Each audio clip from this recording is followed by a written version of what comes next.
y bueno, está un poco para mostrar los datos y por qué es importante los cultivos de trigo y cebada acá en el país. Bueno, entrando más en nuestra tesis, el problema principal obviamente que estudiamos es el anegamiento, que el anegamiento es un problema a nivel mundial. Es importante definir el anegamiento primero. El anegamiento es una restricción importante que tiene la planta al crecimiento y a la producción de los cultivos de invierno a nivel mundial. Entonces, ese problema se ocupa alrededor, de un dato que recabamos, un 10% del área terrestre, y es una gran problemática. Entonces, uno de los objetivos de la tesis es tratar de ver cómo se comportan distintos cultivos de trigo y cebada a este problema. Y bueno, esos problemas del anegamiento ocurren en la planta sobre procesos fisiológicos básicos y que después luego van a repercutir en el rendimiento de lo verdaderamente importante del cultivo.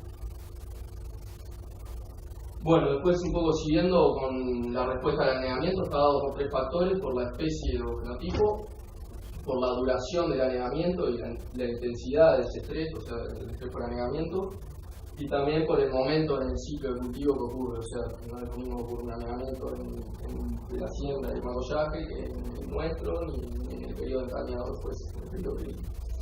Pero está, un poco para resumir esto, un poco vamos a ver a nivel general la respuesta al anegamiento, cómo se comporta en el ciclo, vamos a empezar hablando, y después a medida que vaya transcurriendo la tesis vamos a ir presentando las distintas duraciones, intensidad de la condición de estrés, y vamos a ir a lo más particular de cada fenotipo, por último estudiando los distintos parámetros que vamos a presentar a continuación. En este cuadro está, como que dice, sintetizado lo que vos te jugás en cuanto al rendimiento en las diferentes etapas ontogénicas del cultivo. Resumiendo a gran escala, podríamos dividir el cuadro en dos, diciendo una etapa donde se empieza a generar el rendimiento y otra etapa donde luego de Z30, o sea, el primer rudo, se empieza a concretar ese rendimiento generado hasta el momento. Nuestro estudio se basa en Z21 a Z30, y donde es importante recalcar que vos, cuando llegás a Z30, ya definiste el número máximo de macollos, o sea, el número máximo de espigas que son realmente potencialmente alcanzables, que no se van a alcanzar todas. Pero también nos definimos el número máximo de espiguillas por espiga. Que eso, cuando hablamos de trigo y cebada, la diferencia, vamos a ver que la cebada, esas espiguillas, tiene solamente una flor por espiguilla, va a dar solamente un grano, y el trigo tiene la plasticidad esa de repente dar 3 o 4 granos por espiguilla. Vamos, lógicamente, cuando... Para los que no saben, ahí por el día 40, 45, después de la siembra, la cebada y el trigo también empiezan a macollar. El macollaje es cuando se generan en las gramíneas se generan los pseudotallos, ¿no? Los pseudotallos que son en realidad un conjunto de vainas, ¿no? Que forman después la lámina de la hoja, ¿no? Bueno, ahí lo que está diciendo es que ahí al día 45 Z21 significa Z22 significa que está empezando el macollaje. La cebada macolla más que el trigo. El trigo hace 3 macollos, la cebada hace como 3, 4 macollos, la cebada hace como 7. Tiene más macollaje. La cebada tiene más macollaje y cada macollo puede generar potencialmente una espiga. Lo que está diciendo, o sea, la cebada construye más el rendimiento en base al número de espigas. Que las espigas son las cosas que ves acá, ¿no? Estos son espigas. Pero diferente, la cebada es uniflora, o sea, cada una de estas, acá tiene, obvio, cada espiga tiene muchas, cada espiga tiene muchas, ¿cómo se le dice esta porquería? O sea, cada una de estas cositas de acá que tiene la espiguilla,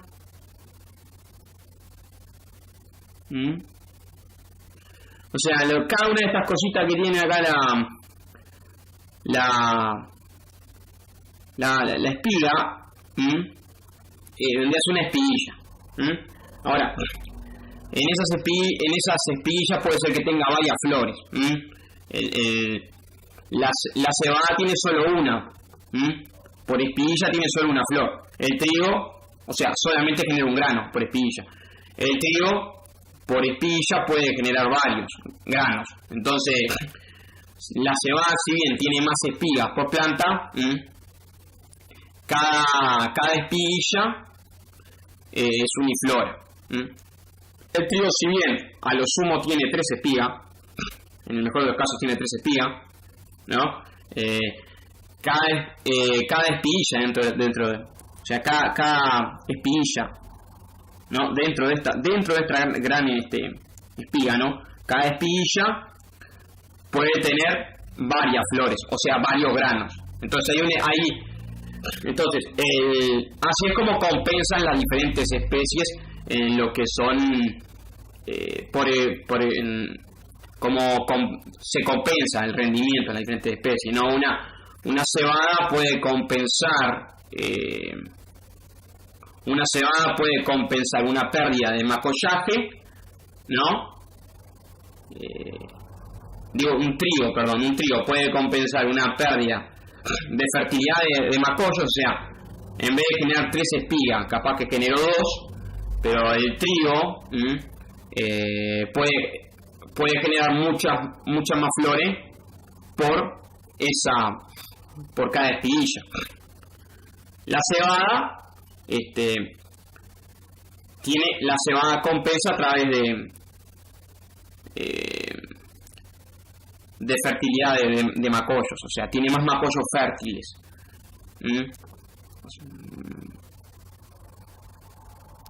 Pero a su vez la cebada compensa pérdidas por ejemplo, si pierde fertilidad de macollaje por algún estrés, ¿no? Durante el macollaje, si hay estrés, la fertilidad de macollo se reduce. Ahora vamos a hablar de una saturación hídrica durante el macollaje, ¿no? Anegamiento durante el macollaje reduce la fertilidad de macollos, tanto en el trigo como en la cebada. Obviamente, la cebada más porque, para empezar, la cebada suele ser más susceptible a la saturación hídrica, y para seguir, la cebada tiene mucho más macollo, entonces es normal que pierda mucho más macollo, entonces es normal que pierda fertilidad, que resienta más la fertilidad de macollo. Pero frente a esos estreses, el trigo y la cebada tienen forma después de retirado el estrés, si se seca el suelo y toda la normalidad, tienen forma de compensar. El trigo puede compensar a través de un mayor número de granos por espiga, porque son espigas, porque la espiguilla es multiflora. La cebada puede compensar por aumentar el tamaño de los granos, por aumentar el peso de los granos, ya que al ser uniflora hay menos competencia,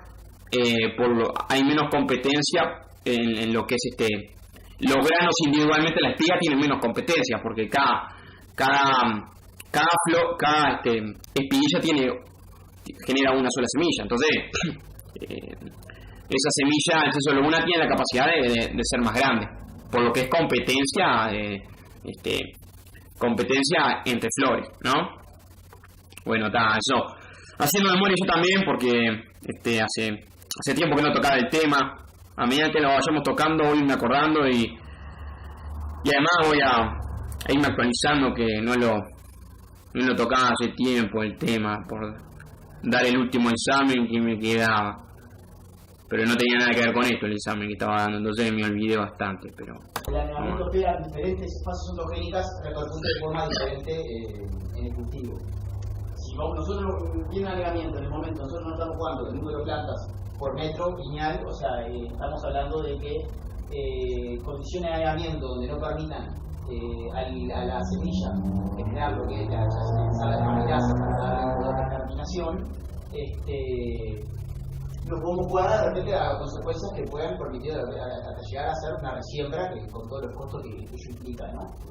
Y después se ha visto en literatura que en momentos que ya tipo tenés antes de macollaje, después de la siembra, después del plantado, el cultivo, agregamientos cortos le permitirían mayor tiempo, le permitirían mayor capacidad de recuperación al cultivo. Entonces de repente no afectaría tanto. El tema es que la capacidad de recuperación, ahora me estoy acordando, ¿no? La capacidad de recuperación frente a una saturación hídrica, la capacidad de recuperarse se va perdiendo, obviamente, en la medida que el estrés, la saturación se da más avanzado en el desarrollo de la planta, ¿no? O sea, cuando ya la planta está, el desarrollo de tener premacollaje, ¿no? Son los primeros 40 días, ¿no? Que es donde se da la germinación y implantación, ¿no? Y se da, ¿no? Todo eso. Después tenés el macollaje, ya después del día 45, cuando se crean los pseudotallos, ¿no? Y al día 60 por ahí, después de sembrar el cultivo, 65 por ahí, tenés depende también de cultivar, ¿no? Depende del cultivar, depende de la fecha de siembra, un montón de cosas ahí, porque hay cultivares que tienen respuesta a fotoperiodo y pueden acortar las etapas ontogénicas, las pueden ir acortando en la medida que lo siembren más tarde, por lo que es acelerar el ciclo por el fotoperiodo. Pero esto no es lo que estamos hablando acá, no es eso. Entonces, tenés primero 45 días, primero 45 días, implantación, hasta que se genera el segundo macollo, ¿no? Está el principal, el macollo principal, en el día 45, 42 por ahí, se empieza a ver el segundo macollo. Se siguen generando macollos, ¿no? Hasta el día como 60 y se van a seguir generando macollos y hasta el día como se van a seguir generando macollos bastante tiempo, ¿no? Pero van a estar todos iniciados ahí por el día 65, van a estar todos iniciados. Si bien no se van a ver todos porque algunos están que no están como incipientes, ¿no? Pero en el día 65 es cuando se empieza a dar la encañazón, lo que vamos a oír como Z30, Z3, Z30, ¿no? Z20, 21, 22, todo eso es macollaje. Z30, 31, 32, todo eso es encañazón, es cuando el escapo empieza a levantarse, ¿no? Se empiezan a palpar nudos, o sea, se da el alargamiento de los entrenudos a partir del día 65, por ahí, tanto el trío como se va.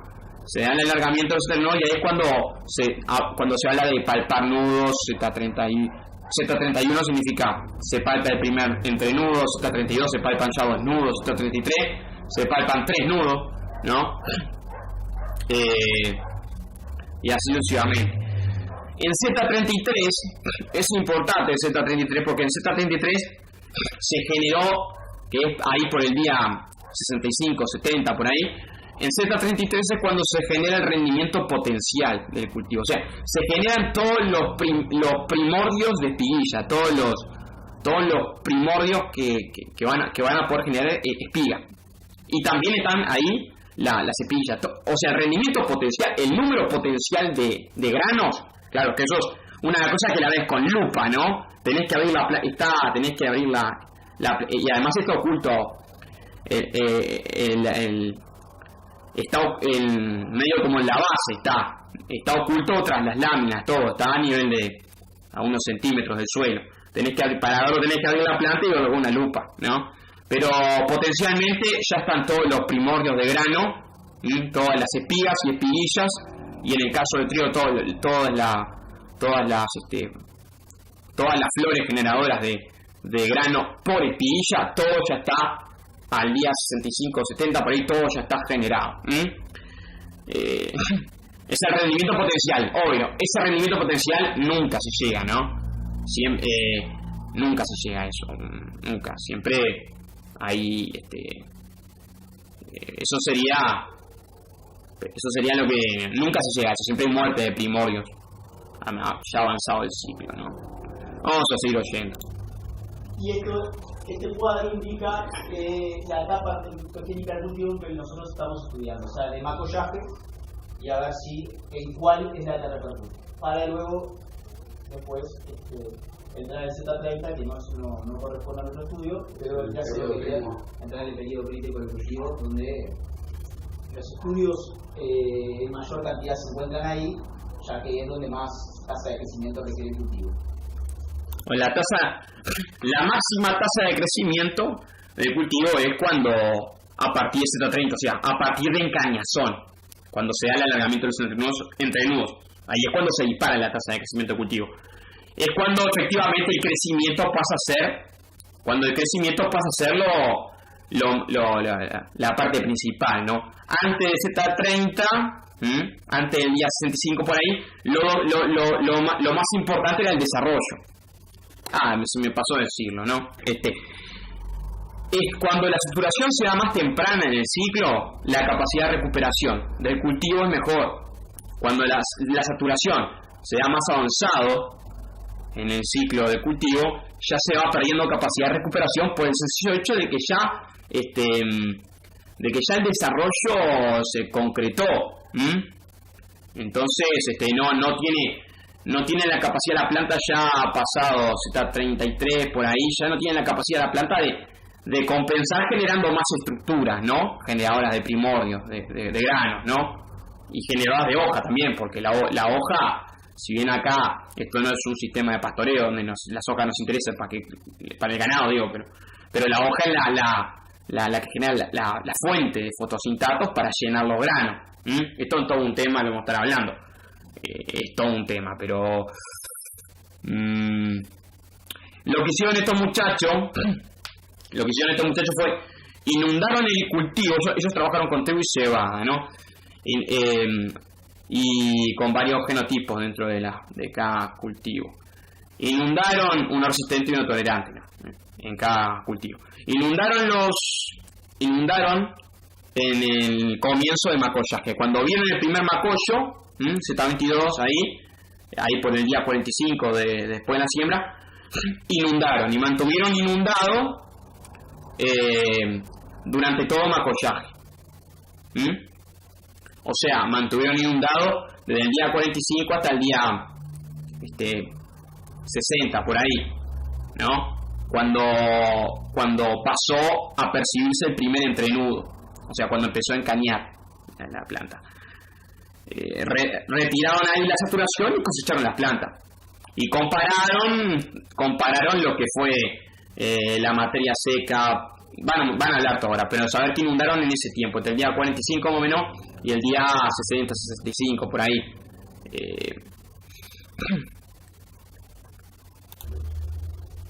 Bueno, como bien dijimos, el periodo crítico es la fase de concreción de rendimiento, o sea, de donde se van a concretar el número de granos, que es el parámetro más importante que hay en el rendimiento. El periodo crítico es centrado siempre en la floración, y ya después de encañazón, ¿no? Es centrado en la floración. Lo que pasa es que la cebada florece antes que el trigo, y la floración de la cebada no es visible, porque la cebada florece dentro de la vaina. Antes de que la espiga salga, ya florece. Entonces, el trigo sí florece cuando la espiga salió de la vaina, ¿no? Entonces, se reconoce la floración de la cebada porque se ve, la floración de la cebada se asume que floreció la cebada cuando se ve un 1,5 centímetros de la antera. Antera es las aristas que salen de las espiguillas, ¿no? La espiguilla terminal acá va a tener todas las espigas tienen anteras, ¿no? Que son tipo unos pelos de gato, ¿no? Tipo unos bigotes de gato, son como digamos que salen de cada espiguilla. Bueno, cuando la antera final es visible fuera de la vaina, por encima de la vaina, en la cebada, más o menos 1,5 centímetros. Cuando es visible más o menos 1,5 centímetros por encima de la vaina, se dice que la cebada ya está floreciendo. Entonces 10 días antes de eso ya había empezado el periodo crítico de determinación de rendimiento, ¿no? En el trigo la floración es visible porque ya cuando florece ya salió de la vaina las espiguillas, ¿no?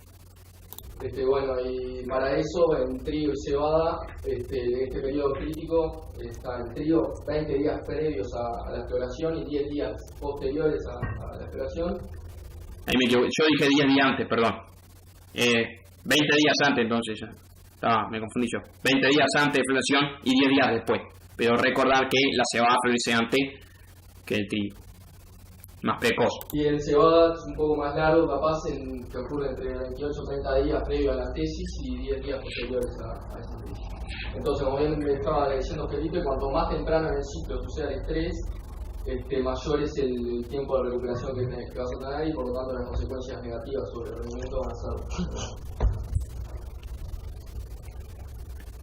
menores. Después un poco estudiamos los efectos, revisamos en la revisión bibliográfica, fuimos a datos que dicen del efecto del anegamiento en las diferentes fases de cultivo y encontramos que situaciones de anegamiento durante 9 días en la fase de encañazón, o sea, en Z30, para cebada han reducido el rendimiento en promedio aproximadamente un 30%.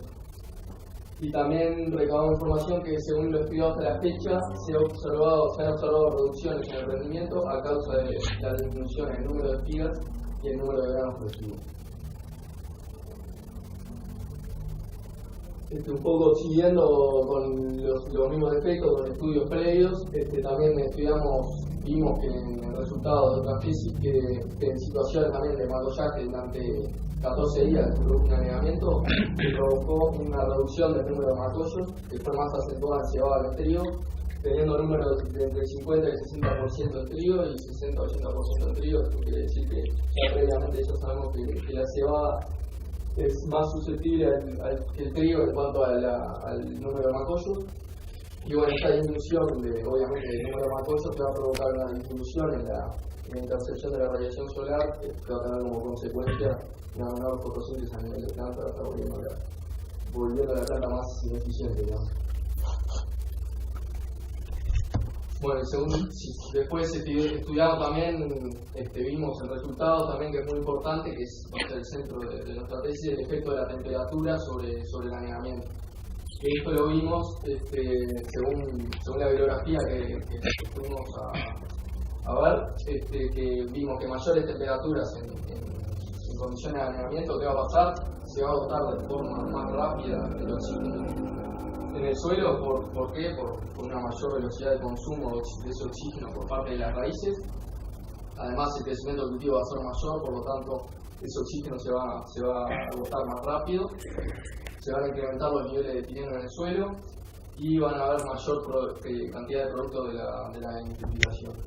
Y además también como otros detalles aparte, que también te va a acelerar la senescencia de las hojas que eran más viejas y también te va a disminuir la concentración de nitrógeno, el fósforo y el potasio en la planta. Y eso es porque una vez que se acaba el oxígeno en el suelo, todos esos nutrientes quedan en forma más reducida que no pueden ser absorbidos por la planta, entonces por lo tanto a nivel de concentración de la planta van a estar en un nivel más bajo. Después, siguiendo un poco más con los efectos de la temperatura, bueno, a nivel del suelo, una vez que se anega, entra en condiciones de hipoxia, se produce un cese de la respiración aeróbica. Esa hipoxia es una ausencia parcial de oxígeno, para después entrar en una anoxia, que se le llama, que es la ausencia total de oxígeno. Entonces, ¿qué pasa? Una vez que se dan las condiciones de hipoxia, hay un cese de la respiración aeróbica, que eso va a traer como consecuencia una reducción de la energía de mantenimiento para la raíz, para el crecimiento radicular. Se va a detener esa elevación radicular, por lo tanto no va a poder captar otros nutrientes o agua, no va a poder absorber fácilmente. Y bueno, y además, como ya dije, el anegamiento te genera una baja disponibilidad de nutrientes en el suelo, por lo que dije ya, que se quedan en forma reducida los nutrientes y la raíz no es capaz de absorberlo. Y bueno, y esto va a traer como consecuencia obviamente una menor translocación de esos nutrientes en la planta, que va a volver una planta ineficiente y de menor rendimiento. Bueno, ahora entrando un poco en las respuestas morfofisiológicas al anegamiento, como ya decíamos, tenemos cambios en el sistema radicular, lo que pasó es lo que ya acabo de explicar, el efecto inmediato luego de producir el anegamiento, es que se agota el oxígeno, se agota la respiración en la raíz, y se cesa el crecimiento radicular, aumenta la relación tallo-raíz. ¿Eso por qué? Porque la raíz es el primer órgano afectado una vez que se da el anegamiento en el suelo y disminuye más en proporción al tallo, por eso la relación tallo-raíz aumenta. Eso lo vamos a ver bien en los resultados, en la clase que vamos a presentar a continuación. Y bueno, como ya dije, que el sistema radicular se recupera más lento que la parte aérea. Y bueno, después también tiene efectos sobre la conductancia estomática y la tasa fotosintética.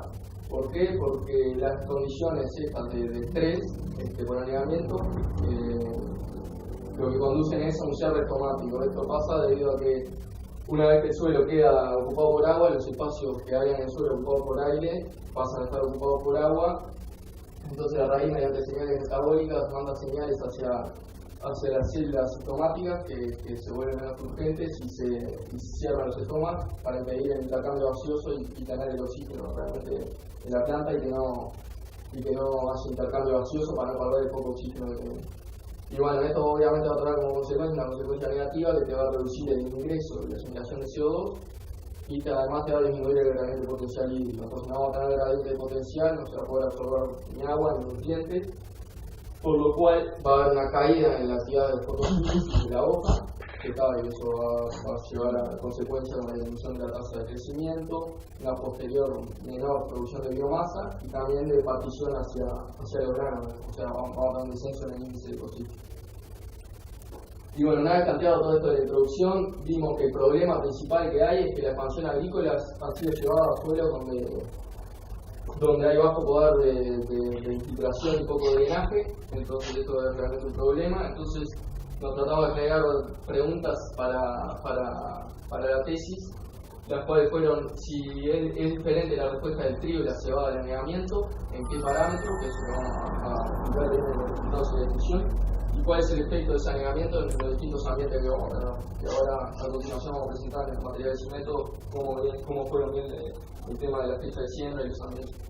Y bueno, y un poco en la introducción nos planteamos tratar de responder luego en la conclusión el objetivo del trabajo, que es caracterizar la respuesta al anegamiento durante entre macollaje y encañado para las dos especies, trigo y cebada, bajo diferentes regímenes de temperatura ambiente. En base a la temperatura ambiente vamos a tener los distintos ambientes.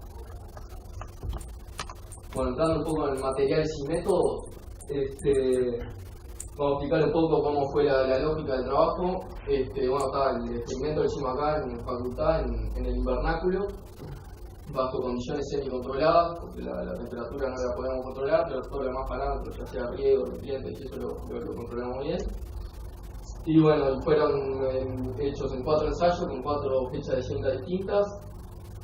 Y bueno, teniendo cada ensayo 32 unidades experimentales, de las cuales hoy habían 8 tratamientos diferentes, con 4 repeticiones por ensayo, eso te da un total de 32 unidades experimentales. Cada unidad experimental era la planta en su maceta negra.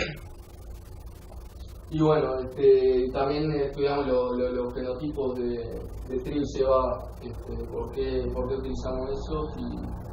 En cuanto a trigo y cebada, la elección de la tolerancia o susceptibilidad de los cultivares al anegamiento se determinó a partir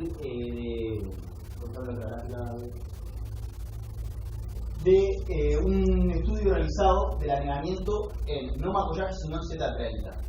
O sea, que se me había medido el rendimiento relativo por planta, acá solamente está la cebada, mostrando cómo el anegado para arrayán, cultivar el trigo y cebada, se dice como es tolerante, y Carumbel, la reducción en anegado, nosotros tomándolo como susceptible. Entonces nosotros dijimos, se dio la elección de los cultivares y se va a ver si el comportamiento se mantiene o no se mantiene. Igualmente, esto es rendimiento relativo por planta. Nosotros no medimos rendimiento, sino el comportamiento. Lo mismo hicimos con los dos genotipos de trigo, que había una gráfica similar, de verdad no quisimos ponerla por un tema de tratar de no poner tanta cosa, sino que fue el mismo comportamiento en nogal y churrinche, nogal como tolerante y churrinche como susceptible. Esas son variedades de trigo de cebada, caracterizada como susceptible o resistente o tolerante al anegamiento, ¿no? Lo que dice él es que no me dio rendimiento porque cosecharon a final de macollaje, cosecharon cuando la planta empezó a elongar los entrenudos, o sea, a los 60 y pocos días, o sea, no para nada contaron, ni siquiera vieron las espigas, como quien dice, ¿no? Pero sí hicieron bastantes mediciones, como hicieron estudios de fotosíntesis, de la eficiencia fotosintética a través de un aparato ahí que van a mencionar. Obviamente materia seca, ¿no? Parte aérea raíz, la midieron, ¿no? Macollaje, y todas esas cosas, y el largo del ciclo, cómo se había afectado, ¿no? Hicieron bastantes fechas de siembra estos muchachos, 3 fechas de siembra, entonces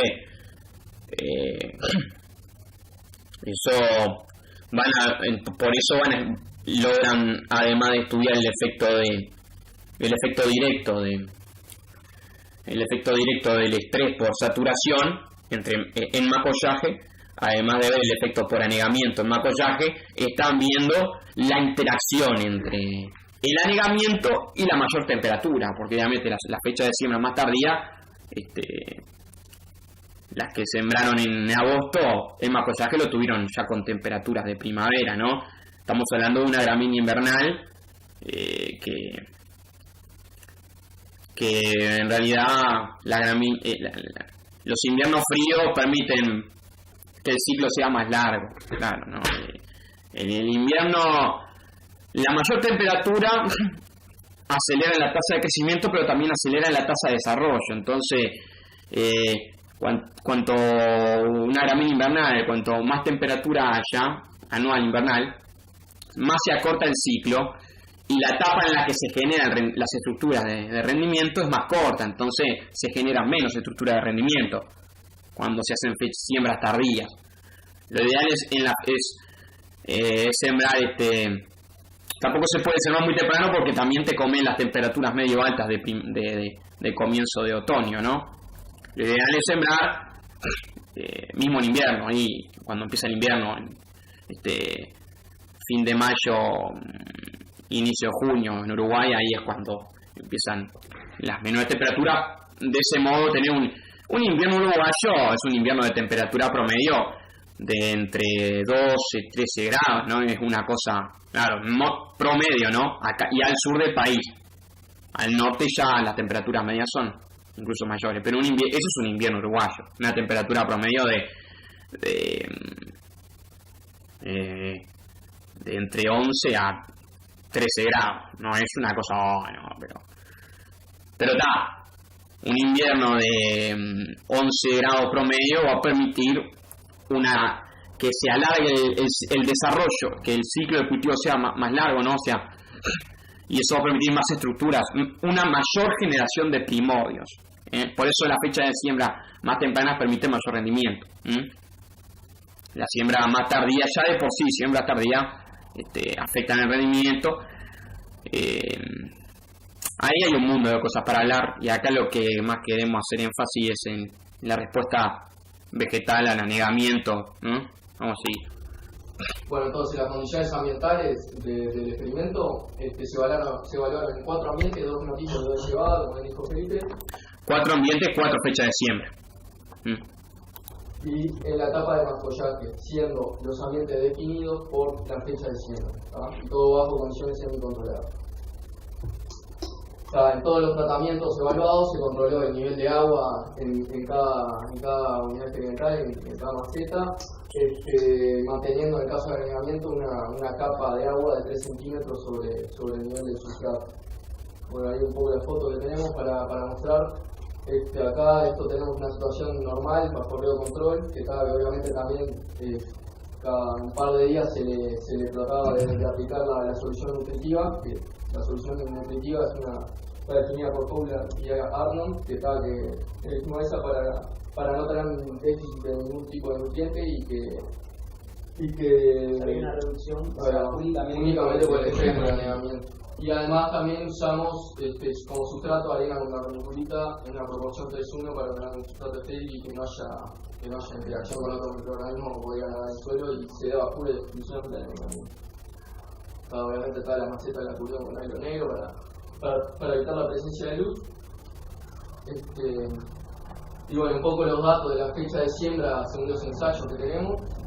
Tenemos los 4 ensayos, ensayo 1, 2, 3 y 4, con las distintas fechas de siembra. El primer ensayo se sembró el 10 de junio, lo cual es una fecha óptima para trigo y cebada. Luego, a medida que vamos hacia el ambiente 2, nos atrasamos un poco en la fecha de siembra, más para mediados de julio, y luego el ambiente 3 y 4 fueron en agosto y septiembre. Esto se dividieron los dos ambientes. El 1 y el 2 se compararon entre sí por un tema de los días entre Z21 y Z30, que es donde ocurre el estrés. Entonces, al tener la misma cantidad de días, o sea, similar, era más conveniente comparar el 1 con el 2 y el D3 versus el E4 por la cantidad de días.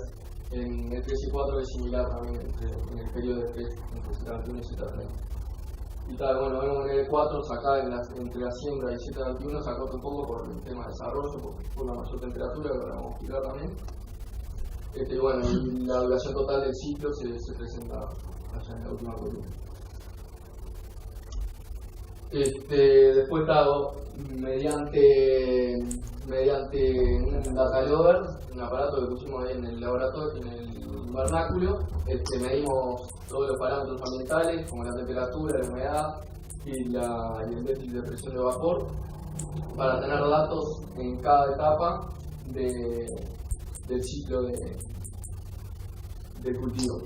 Y bueno, como vemos acá, tenemos la temperatura a medida que avanza, o sea, desde que vamos del ambiente 1 al ambiente 4, que hay mayor temperatura, hay una diferencia aproximadamente de 8 grados, la temperatura media. O sea, estas son temperaturas medias de ese periodo. Y bueno, ahí vemos claramente cómo va aumentando la temperatura media, que nos vamos atrasando en la fecha de siembra, digamos. Y la diferencia también la de la demanda atmosférica, ¿no? Ya de antemano podríamos asociar que las diferencias entre el ambiente 1 y el ambiente 2 se deben a aumentos en la temperatura y no en la demanda, a no ser en el ambiente.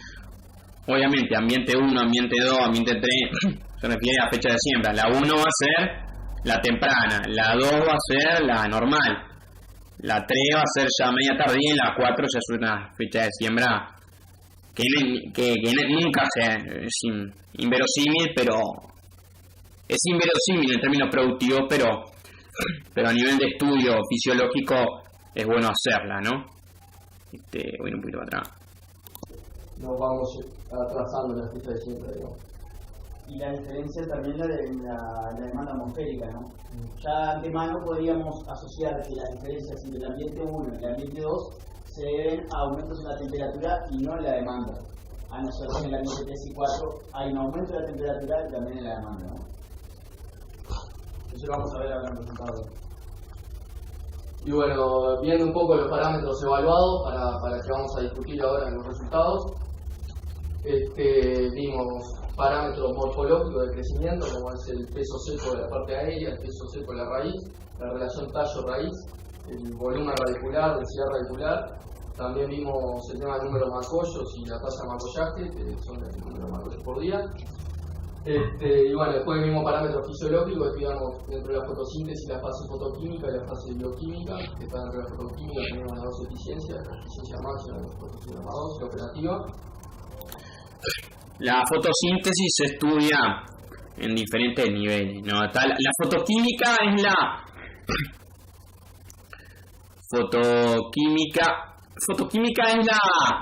la resonancia que se genera por la radiación en las anteas pigmento, ¿no? Que es como la forma en en la que todo lo que es la excitación de la clorofila y lo que es la generación de ese movimiento de electrones, ¿no?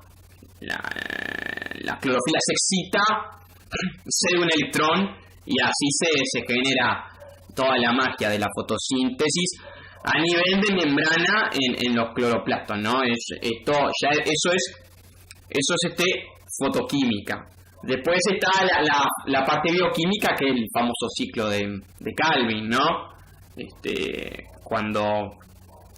Cómo se genera la glucosa, pero están conectadas, ¿no? Es un tema que vamos a estar hablando. Yo ahora no tengo tan fresco para hablarlo tan fluidamente, ¿no? Pero siempre hay un flujo de electrones, siempre se excita la clorofila, hace un electrón, se genera una cadena de transporte de electrones y esa carga negativa atrae a los protones de carga positiva hasta que es la magia. Y así se da el juego del gato y el ratón, ¿no? Hasta que se concentran los protones, se concentran y siempre hay un canal ATP-ASA que cuando pasan esos protones que se concentran o pasan por ahí, generan fricción y se genera ATP. Ese calor se almacena en moléculas que son las que digamos que el ATP, la famosa ATP, que es como la moneda corriente en lo que es el metabolismo, la moneda de cambio energético, ¿no? Esto es un mundo de cosas, ¿no? Yo digo, esto es para expertos. Igual lo iremos hablando, pero saber que hay una parte que es fotoquímica. Cuando se refiere a fotoquímica se refiere a la excitación de la clorofila, y cuando habla de bioquímica se está refiriendo más a cómo esa generación de energía a partir de la fotoquímica se transforma en una molécula que sirve para el metabolismo, como la glucosa. Esa es la parte bioquímica de la fotosíntesis. Y después de lo bioquímico el estudio de los parámetros fisiológicos se hizo para saber si me bajaba la biomasa aérea, que fue uno de los estudios realizados. Un poquito para atrás, voy ahí. El tallo raíz, el volumen radicular, densidad radicular. También vimos el tema del número de macollos y la tasa de macollaje, que son el número de macollos por día. Y bueno, después el mismo parámetro fisiológico, estudiamos dentro de la fotosíntesis la fase fotoquímica y la fase bioquímica. Que está dentro de la fotoquímica tenemos las dos eficiencias, la eficiencia máxima de la fotosíntesis 2, la operativa. Y después dentro de los bioquímicos tenemos la simulación neta y la conductancia informática. El estudio de los parámetros fisiológicos se hizo para saber si me bajaba la biomasa aérea, que fue uno de los estudios realizados, si me afecta la fotosíntesis. ¿En qué fase de la fotosíntesis me afecta? ¿Me afecta en la fotoquímica, o sea, en la producción de ATP de forma general, o me afecta en la asimilación neta, en la asimilación del CO2? Entonces fue lo que buscamos, a ver si pegaba, por qué era que pegaba el alargamiento y en dónde. Bueno, un poco hablando del diseño experimental y análisis de datos, el tema del diseño fue un diseño completamente al azar, con 4 repeticiones por tratamiento, como dijimos, con 32 unidades experimentales. Para el tratamiento estadístico de los datos realizamos un análisis factorial de las distintas fuentes de variación bajo un modelo lineal general. El modelo utilizado fue el siguiente, donde Y y J es la variable analizada, mu es la media, y luego tenemos el efecto del genotipo, el efecto del riego y el efecto del ambiente. Luego evaluamos la interacción del genotipo por ambiente, el riego por ambiente, el genotipo por el riego y la triple interacción. Y bueno, después luego obviamente el error experimental. Luego de tener el diseño, se realizó una NOVA de modelo para determinar las fuentes de variación significativas en cada caso, o sea, dónde había diferencias y dónde no. Y luego se hizo un análisis de contraste para ver las diferencias entre las medias ajustadas por el modelo para cada tratamiento. Los análisis estadísticos utilizaron el software R y se realizaron comparando, como ya dijimos, los ambientes E1 versus L2 y L3 versus L4 por el tema que ya vimos recién, el tema de los días en el Bueno, entrando un poco en los resultados y discusión, bueno, en este vertical tenemos los 4 ambientes, en el horizontal tenemos el tiempo en días, y bueno, acá vemos claramente que en los ambientes 1 y 2 tenemos la línea oscura, tenemos la etapa del diciembre de Z21, que no fue la etapa nuestra de estudio, sino que la etapa nuestra fue luego, una vez que arrancó el macrosaje Z21 a Z30, o sea, la gráfica clara. Bueno, y vemos como el ambiente 1 y 2 comparten este número de días, son similares, y el ambiente 3 y 4 son similares en esta etapa. Entonces, por eso separamos L3, L4 y L1 y L2. Por separado. La duración de los periodos es extrema. Y bueno, acá vemos que hay un acotamiento en el 4 por un tema de la temperatura del que se produce en septiembre, entonces acortó bastante con respecto al 3 los días de diciembre a Z21. Y bueno, entonces, como bien ya dijimos, a medida que se atrasa en la fecha de siembra, aumenta la temperatura del fotoperíodo. Recordemos que el trigo de cebada son plantas de día largo, entonces a medida que atrasan en la fecha de siembra se va a cortar el ciclo de cultivo. Entonces se observó un aumento de la temperatura de 3 a 21 grados entre el ambiente 1 y el ambiente 4, y bueno, se afirma lo observado ya por San Celedonio, que se reduce el ciclo de cultivo porque se acelera la tasa de desarrollo y las plantas presentan menor crecimiento y menor fuego. Bueno, entonces, también hablando un poco de las condiciones ambientales y las fases tecnológicas, la instalación de los ensayos de las distintas fechas de siembra permitió tener condiciones ambientales contrastantes entre el ambiente 1, 2, 3 y 4. La temperatura media fue el parámetro ambiental que más varió entre los ensayos, la cual fue aumentando a medida que nos atrasábamos en la fecha de siembra, y el cambio de las condiciones ambientales llevó a que la duración de la fase del desarrollo del cultivo fueran diferentes entre los distintos ambientes. Y bueno, ahora vamos a pasar a hablar particularmente del ambiente 1 y 2 y después vamos a empezar a hablar del ambiente 3 y 4. Bueno, ahora vamos a empezar el ambiente 1 y 2. Lo primero que vamos a mostrar son las variables morfológicas estudiadas, o sea, la biomasa aérea, la biomasa radicular y la relación entre las mismas. O sea, entre la biomasa aérea y la biomasa radicular. Para el ambiente 1, ambiente con una menor temperatura como vimos anteriormente, la biomasa aérea no se vio perjudicada. No se vio perjudicada en ninguno de los, tanto anegado como contra el, no hubo diferencias significativas. Sin embargo, para el ambiente 2, un ambiente de mayor temperatura, sí hubo una diferencia significativa entre lo que es el ambiente anegado y el ambiente río control. O sea que el ambiente río control tuvo una mayor biomasa aérea. Cuando vemos la raíz en sí, vemos que la raíz siempre se afectó, excepto el churriche en el ambiente 1. Entonces, asociando el peso seco de la raíz con la biomasa aérea, podríamos decir que en el ambiente 1 las reducciones a nivel radicular, en la biomasa radicular, permitieron sostener el crecimiento de la biomasa aérea. No es así en el ambiente 2, ambientes con mayores temperaturas donde se reduce la biomasa radicular, no te permite sostener ese crecimiento aéreo. Lo que vemos acá en cuanto a la relación tallo-raíz, acá todo el tallo-raíz, vemos que el anegamiento aumenta la relación parte aérea-raíz. ¿Por qué? Porque reduce muchísimo el tema de la raíz. Como vemos que la raíz siempre es el órgano primero que es afectado de forma, el primer órgano afectado. Y a veces la raíz, la biomasa generada por la raíz es hasta de menor en comparación a la del tallo. Después tenemos un punteo de la gráfica, o sea, de la figura, donde el ambiente 2, mayor temperatura que la relativa también por otro periodo, podría responder las diferencias entre estos dos ambientes. En el ambiente 2, las reducciones en el peso seco de la raíz no lograrían sostener el crecimiento aéreo, si no lo permiten el 1. El anegamiento repercute en mayor grado en el sistema radicular en relación al aéreo, lo que hace aumentar la relación entre aéreo-raíz. Y el efecto negativo del anegamiento sobre la partición no es independiente de las condiciones ambientales como vimos. La temperatura es una de las formas o sea, hace dependiente por ejemplo la partición. Bueno, En cuanto a la morfología radicular, si nosotros vimos que la raíz siempre se veía afectada, entonces decidimos estudiar en qué se afectaba. Entonces estudiamos el volumen radicular a partir del desplazamiento de agua en un tubo y la densidad de la raíz a partir de la medida, o sea, del estudio del peso de las raíces. El peso por sí solo en la raíz, hemos visto que no te dice prácticamente nada. Y sí te lo dice el volumen radicular. Que el volumen radicular estaría asociado a lo que es la funcionalidad de las raíces en cuanto a la capacidad de exploración de las raíces. ¿Vale?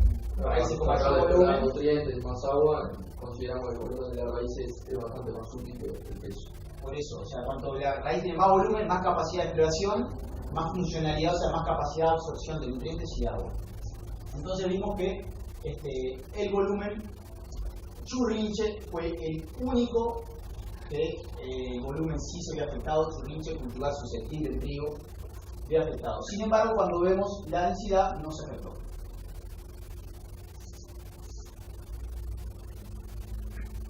Otra vez un punteo general de la figura, el anegamiento disminuye el peso seco de la raíz, pero no el volumen radicular a excepción del Churrinche. Los genotipos que no van a disminuir el volumen radicular se diría que tienen mayor funcionalidad en sus raíces, mayor capacidad de utilización de nutrientes. Y únicamente el genotipo Churrinche acompañó los descensos en el peso radicular con menores volúmenes radiculares. Los restantes genotipos no han presentado disminuciones en el volumen a pesar de una caída en el peso radicular. Otro factor, otra variable en el estudio fue la capacidad de macollaje. Habíamos visto anteriormente que la cebada deprimía mayormente su número de macollos en comparación al trigo, y estos resultados los muestran. El trigo nunca, a pesar de un ambiente anegado, en comparación al riego control, no disminuyó el número de macollos. La cebada sí. Sin embargo, cuando analizamos de forma conjunta con la biomasa aérea, decimos, en el ambiente 2, los cultivares de trigo sí disminuyeron la biomasa aérea. Y si tienen el mismo número de macollos, significativamente quiere decir que el peso individual de los macollos es menor. Eso lógicamente tiene que estar relacionado con la tasa de macollaje, ¿no? Entonces diríamos, la cebada se ha visto que genéticamente tiene mayor capacidad de macollaje en comparación a lo que le podría conferir una mayor competencia por recursos. En el anegamiento se vio que la cebada disminuye en mayor proporción el número de macollos, que hay un menor número de espigas, y el trigo que afecta el peso individual de cada macollo, que lógicamente podría comprometer el peso de la estructura de producción de la espiga. Entonces a la firma le pareció por Hoffman-Iliga, donde las reducciones en los futuros rendimientos podrían estar dados por un menor número de espiguillas, debido a que a un menor número de espigas, razón de un menor número de macollos para cebada. Sin embargo, para el trigo, por un menor peso de los macollos. Bueno, la visión del estudio de los parámetros fisiológicos fue como lo explicamos anteriormente, o sea, se vio que la biomasa aérea se veía afectada. Entonces la pregunta nuestra fue, ¿se dio por un parámetro de la fotosíntesis? O sea, la fotosíntesis afectó la producción de la biomasa aérea. Entonces se hizo la fase fotoquímica, se estudió la fase fotoquímica, la fase bioquímica de la asimilación única, para ver si a los genotipos, si reducía la biomasa aérea, ¿en qué le pegaba? ¿En qué parte de la fotosíntesis le pegaba? Se estudió la eficiencia del fotosistema 2, la eficiencia máxima y la eficiencia operativa. En la eficiencia operativa no se encontraron resultados para ningún ambiente, para ningún.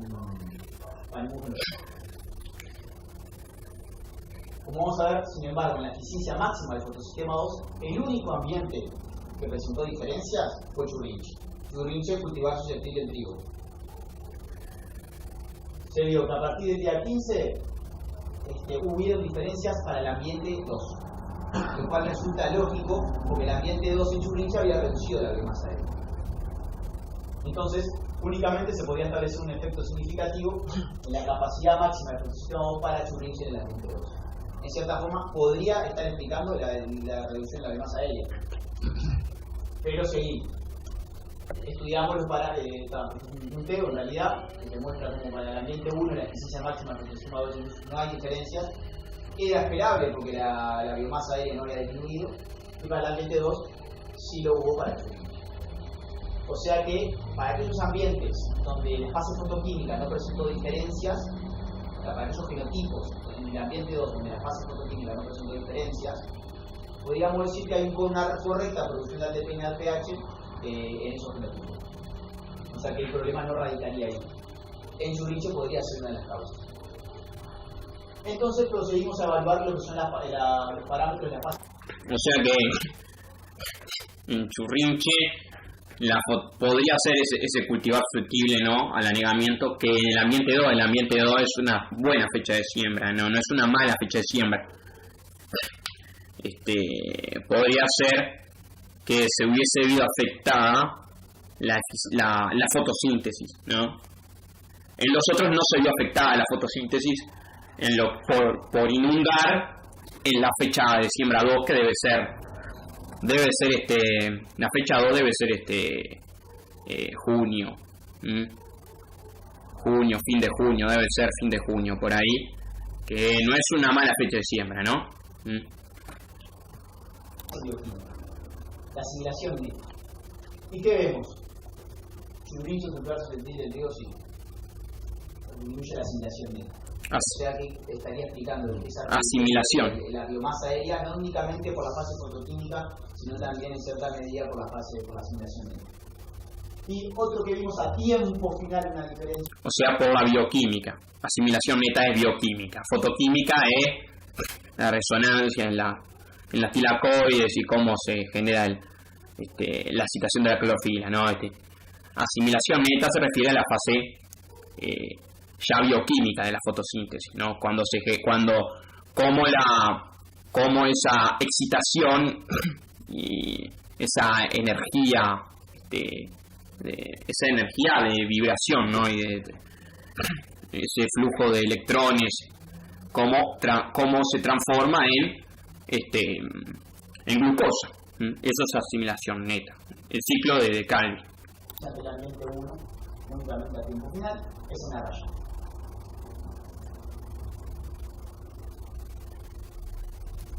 La consistencia estomática tiene una relación con la asimilación neta, lógicamente, y lo que vimos es que un similar comportamiento entre los ambientes 1 y 2 en lo que es la evolución de la consistencia estomática, cuando se vio que a tiempo final la consistencia estomática de los ambientes 2 para todos los genotipos es mayor. Eso se llama mayor temperatura.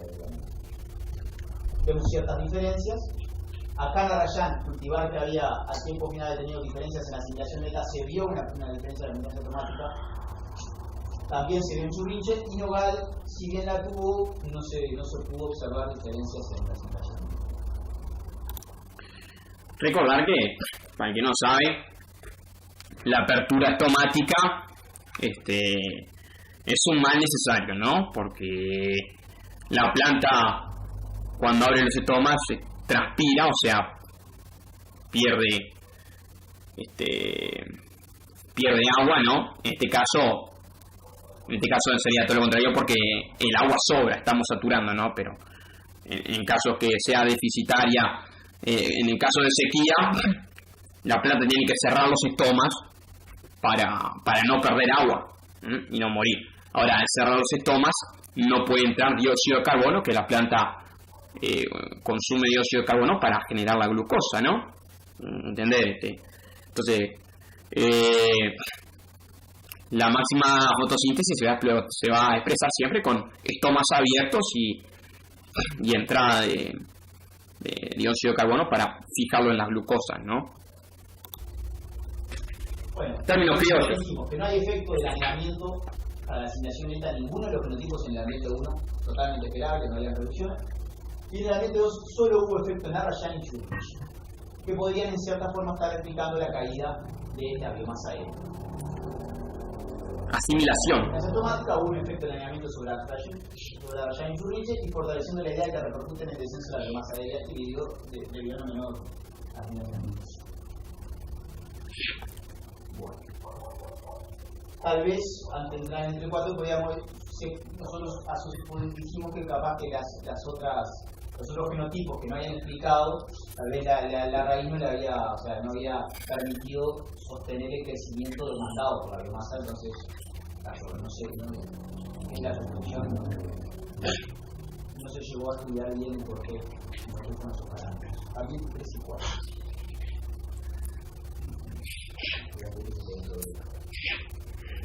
Bueno, acá en el ambiente 3 y ambiente 4 también se volvió a estudiar la variable morfológica, eso sí, con la pantalla y la raíz y la relación entre ellos.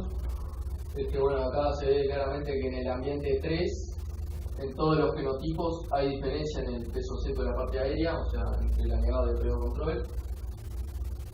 Y eso se confirma con el peso seco de la raíz, tanto para Rayan, tanto para Karim B. En Churrinche no explica esta bajada del peso seco de la raíz, pues no se encontraron diferencias, y sí es así para Nobel.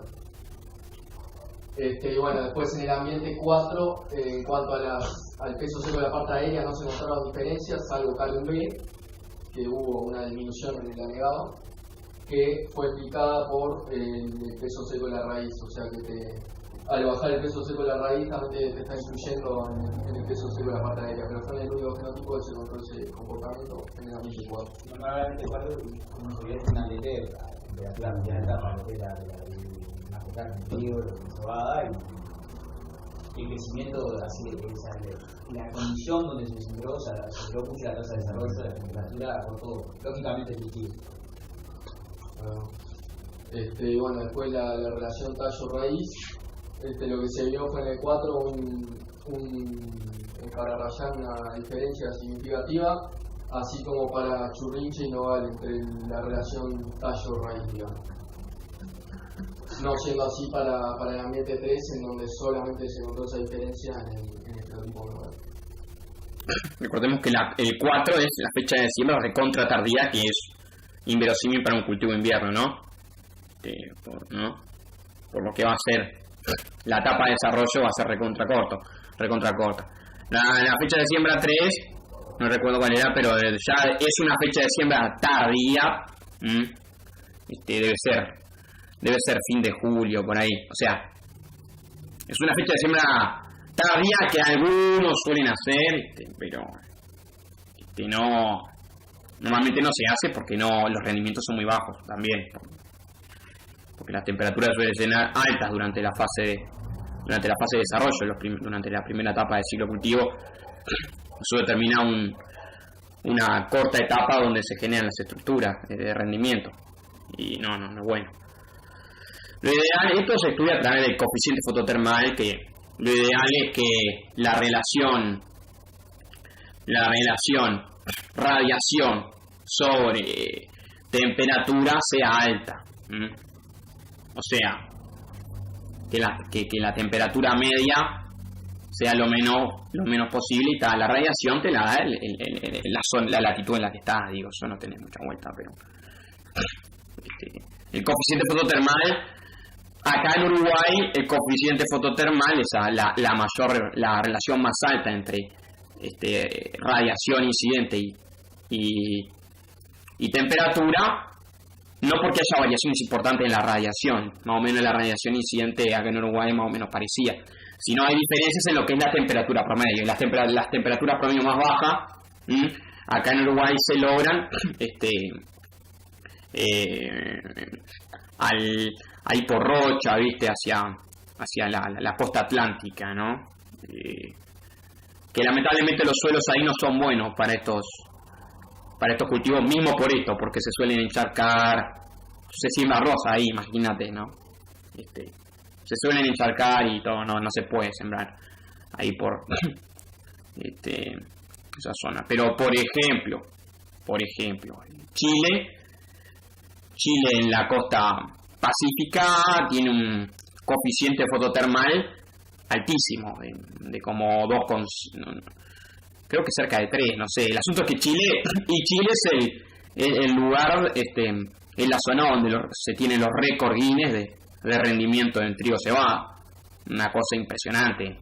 Los trigos allá creo que te dan, se cosecha como, a nivel solo de predial, cosechan como, normalmente los productores cosechan como 16 toneladas, por ahí, 15 toneladas de grano por hectárea. Y a nivel experimental, potencial, ¿no? Con todo lujo de manejo, logran más de 20 toneladas Acá en Uruguay, haciendo las cosas bien, estamos en 5 toneladas y media, y lo potencial que se logra a nivel experimental son 7, en el mejor de los casos 8 toneladas. Imagínate, ¿no? Bueno, entonces, viendo esta gráfica que recién presentamos, se puede deducir que en E3 se encontraron diferencias entre el anegado de ruedo control en todos los fenotipos, hablando de la biomasa aérea. En E4 no se encontraron, solamente se encontraron diferencias en Calum B. No, porque el ambiente 4 es tan malo, pero tan malo que ya ni siquiera se enteran de que están inundadas la planta. Ya tienen otros problemas peores que son la temperatura, ¿no? El ambiente 4, recordemos, 1 es fecha temprana, 2 fecha normal, 3 fecha media tardía y 4 ya fecha recontra tardía, poner el ciclo, la etapa primera de desarrollo en primavera es un disparate. Ahí va, hay que recordar que Calum B estaba previamente descrito como susceptible, y en E3 hubo un mayor crecimiento de la parte aérea que en E4, porque recordemos que en la primera fase, la fase de duración del E4 fue 10 días menos por un tema de temperatura que acortó el ciclo, y como consecuencia de ello va a tener un menor desarrollo radicular. Bueno, después entrando en el peso seco de la raíz, en el ambiente 3, los tratamientos anegados se redujo en todo, salvo en el fenotipo Churrinche, y en E4 solamente se redujo Calum B, que está explicando también la caída de la biomasa aérea. Y bueno, en la relación tallo-raíz y los tratamientos anegados, la relación fue mayor, porque la raíz tuvo descensos mayores respecto al tallo. En la relación tallo-raíz.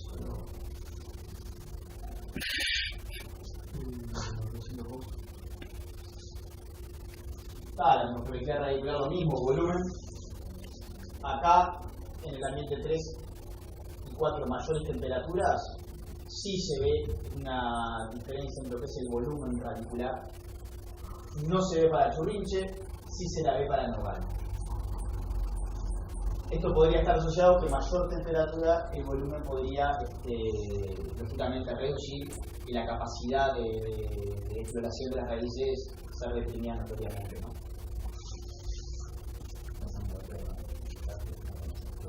En E3, estos pintas la realidad de la gráfica, Arrayán, Calum B y Nogal disminuyeron tanto el peso radicular como el volumen, y en el 4 solamente Calum B disminuyó ambos parámetros.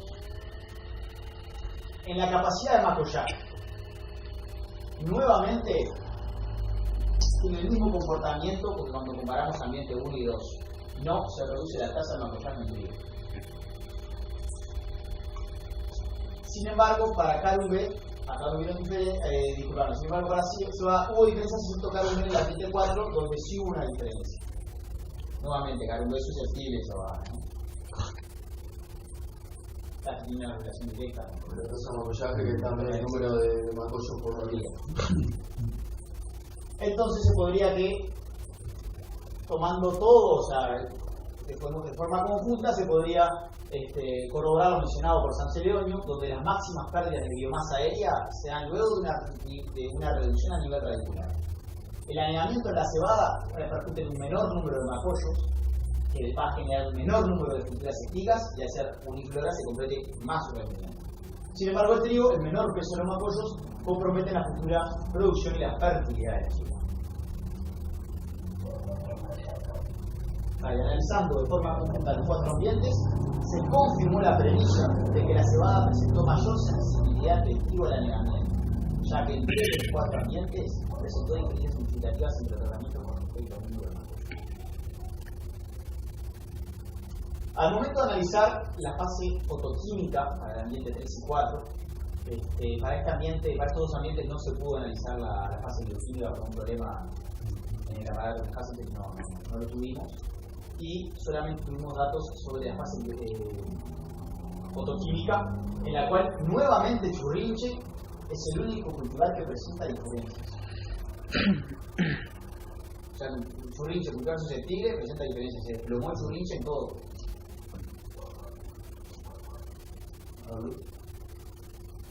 Llegando a las conclusiones, en que nosotros nos respondimos a las preguntas que nos habíamos puesto, donde se mantiene el mismo comportamiento por parte de los cultivares en referencia a la tolerancia y susceptibilidad, citado por Huffman y Vega, donde Nogal y Arayan se caracterizan como resistentes, ya sea resistentes no tolerantes para trigo y cebada respectivamente, y Churrinche y Carumbe como susceptibles para trigo y cebada. En los ambientes donde el anidamiento tuvo un efecto negativo, hubo un comportamiento diferencial de los cultivares en las diferentes fases de la fotosíntesis. Claro que sí, en el ambiente 1 y 2, el único cultivar que se desplomó en la fase fotoquímica y la fase bioquímica fue Churrinche. Para cebada, el único que disminuyó la asimilación neta fue Arayan. Después los otros no pudimos explicar la caída en la biomasa por medio de la fotosíntesis. Y para el ambiente 3 y 4 pasó lo mismo. Churrinche fue el único que explicó de repente la reducción de la biomasa aérea por medio de una disminución en la fotoquímica.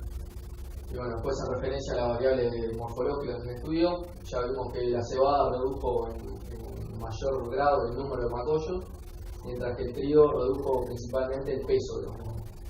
Y en cuanto a la tasa de macollaje, la cebada fue quien presentó una mayor reducción, teniendo como consecuencia la menor producción de macollo, que previamente ya habíamos estudiado que la cebada era más susceptible al anidamiento en cuanto al número de macollo, como indicamos en la revisión. El estudio del sistema radicular evidencia una mayor susceptibilidad por parte de los fenotipos Carumbe y Churrinche debido a un menor peso y volumen. Y este conjunto de resultados sugiere que existe un comportamiento diferencial según el fenotipo en estudio. Dentro de una misma especie, Arayan resulta ser más resistente que Carumbe para cebada, mientras que para trigo no va más resistente que Churrinche. Reiteramos lo dicho anteriormente. Y todo esto estudiado nos llevó a plantearnos ciertas dudas que no fueron abarcadas en este trabajo, los cuales, por ejemplo, es cómo sería la recuperación de los fenotipos en fecha de siembra óptima. O sea, ambiente 1 y 2, fecha de siembra medianamente óptima, ¿cómo sería la recuperación? Si la reducción de la biomasa radicular permitiría tener correctos rendimientos en un futuro o no permitiría de repente tener esas altas tasas de crecimiento que requiere el cultivo después de Z30 en adelante y el rendimiento se desplomaría. Entonces sería una buena... Claro, porque ellos cosechan todo el Z30, o sea, a los 65, 70 días. Capaz que antes, en lo más tardío, capaz que antes porque se acelera la tasa de desarrollo y capaz que termina siendo 50 días. De 50 días llegaron a Z30, o sea, empezaron a encañar, a elevar el escapo. Los escapos, el punto de crecimiento, elevaron el punto de crecimiento, ¿no? Las gramíneas. Pero cosecharon todo ahí, no midieron recuperación. Yo sí voy a medir recuperación en la tesis que estoy haciendo. Con cebada únicamente, yo someto a saturación en macollaje, o sea, cuando inicia el macollaje Z22, la cebada, ahí a los 42 por ahí días después de la siembra, hasta fin de macollaje, ahí a los 60 y pico de días, cuando empieza el fin de macollaje, no, digo, porque hasta que encaña, hasta que yo levanté el estrés cuando medí cuando medí igual que ellos, ¿no? Eso es lo que ellos cosecharon todo ahí. Cuando medí el primer nudo levantado, ¿no? Cuando se empezó a elevar el punto de crecimiento. En esos días mantuve saturado el tratamiento saturado, obviamente. Otras estuvieron igual que ellos, otras plantas las tuve como muestra en condiciones de lujo, regándolas, pero manteniendo siempre una condición hídrica óptima, ni mucho ni poco. Yo después de levantado el estrés, ahí por el día 60, 65, yo sí medí una recuperación bastante larga. Al final fue más larga la recuperación de lo que esperaba porque iba a ser 15 días nomás, pero fueron bastantes días más. Yo sí medí recuperación y yo sí estudié como en mi tesis porque obviamente las que estuvieron saturadas, inundadas, la raíz sacrificaron toda la raíz prácticamente, quedó solamente quedó cuando retiré el estrés y coseché las plantas en el estrés, las raíces las catabolizó todas, las catabolizó todas como un mecanismo de soportar el estrés. O sea, porque entra, ¿qué es lo que pasa? La planta cierra los estomas frente a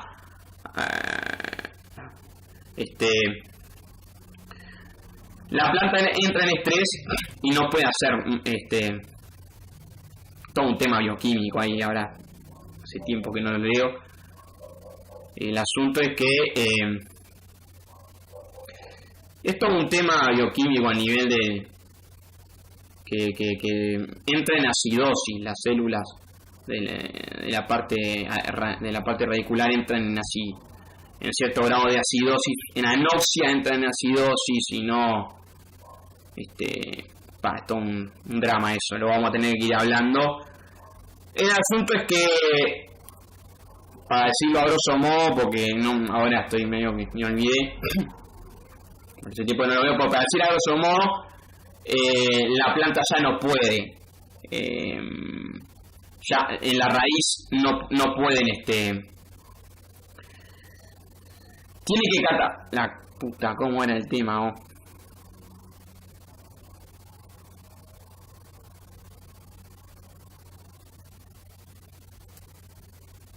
No, sí, no me acuerdo. Una buena tesis para corroborar solamente el diploma, ¿no?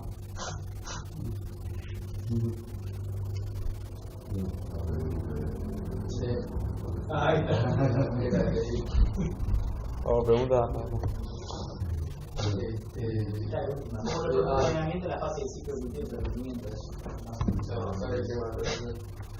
Y bueno, para terminar un poco los agradecimientos, agradecerte a vos, a Toña, a Luis, por el seguimiento y el ordenamiento de todo el trabajo. También a Pedro Díaz por la especial atención. Los agradecimientos dejamos.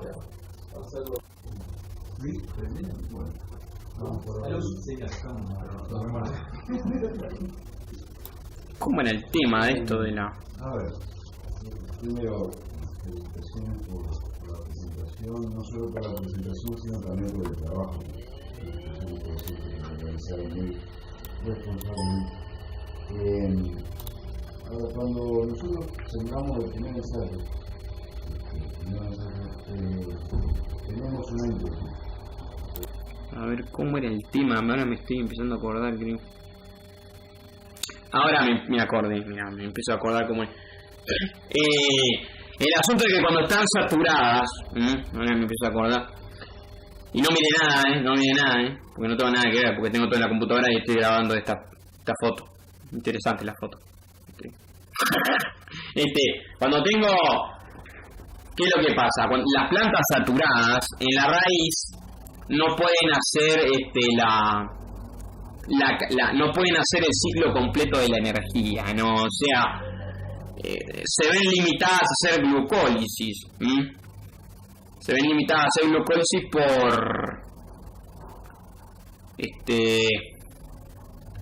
se ven limitadas a hacer glucólisis y eso generaba acidosis, porque, o sea, solamente hacían fermentación, le generaban lactato. El lactato baja el pH y si baja mucho el pH, las células mueren, ¿no? Entonces, al final dejan al final tienen que dejar de generar energía. No pueden hacer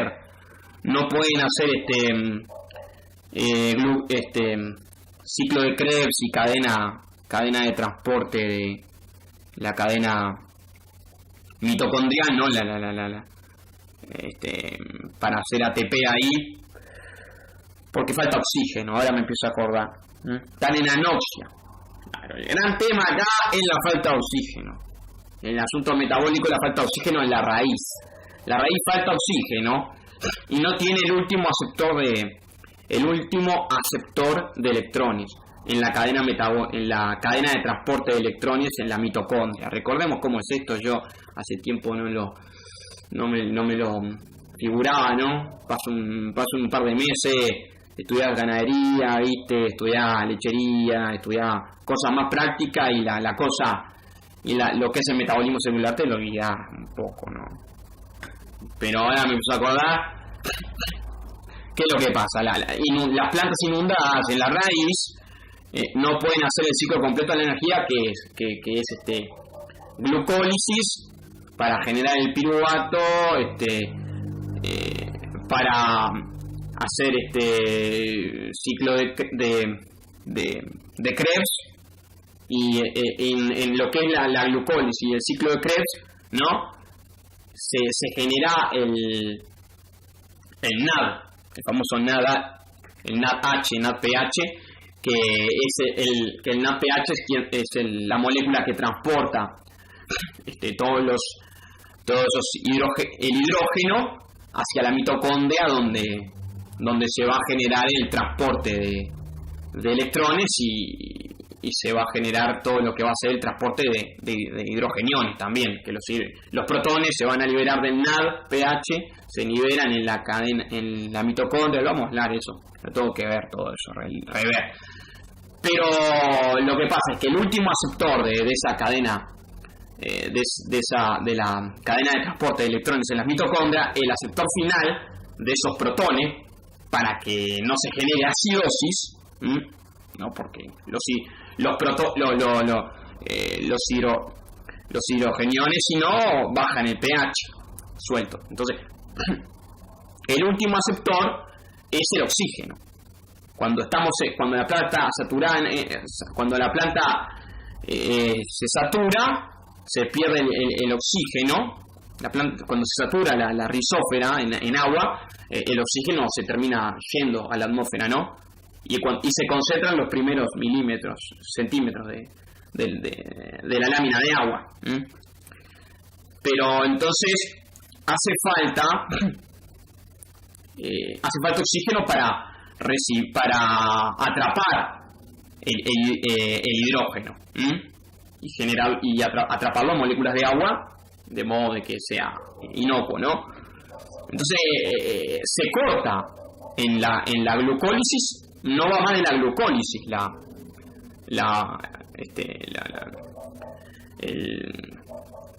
lo que vendría a ser la partición de la glucosa, ¿no? ¿Se entiende?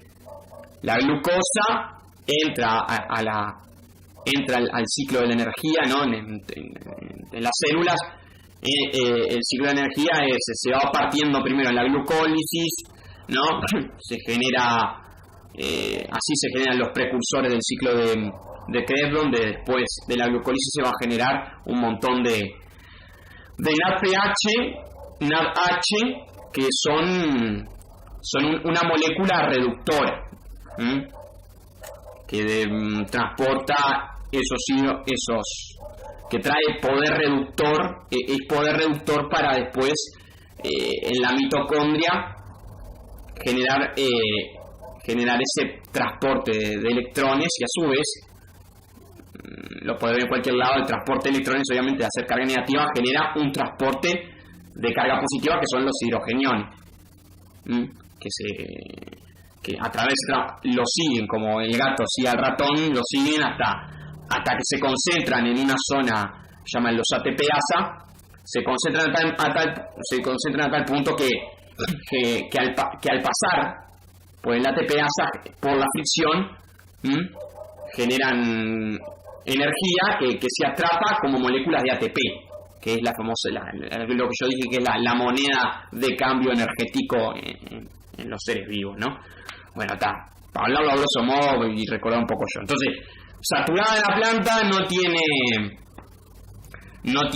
oxígeno, no hay quien capture el hidrógeno, no se puede entonces ni hacer ciclo de Krebs, ni hacer cadena de transporte de electrones en la mitocondria. O sea, se pierde recordemos que cada glucosa puede generar como 38 ATP, ¿no?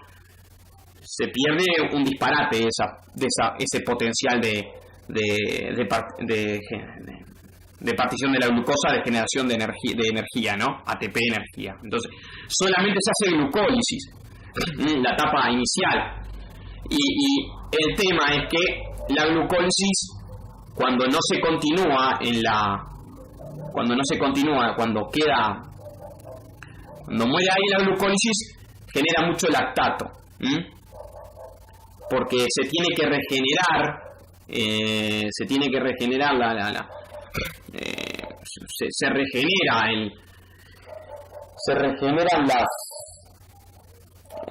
para regenerarse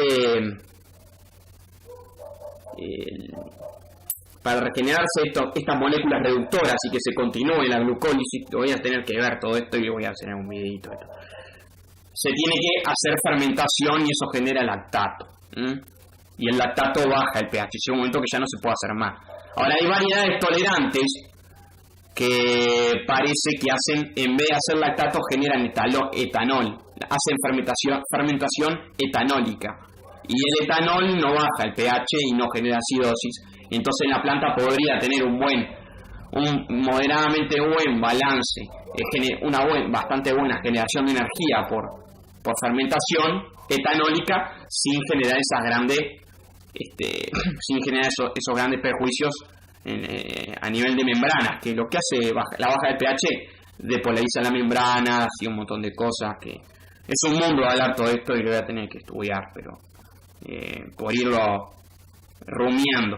Ustedes plantearon bastante bien en cuanto a que sabíamos que había cultivares fermentantes y susceptibles en cada una de las especies. En la medida que miramos un comportamiento a nivel de etapas críticas. Pero, ¿cuál fue la razón de estudiar los materiales?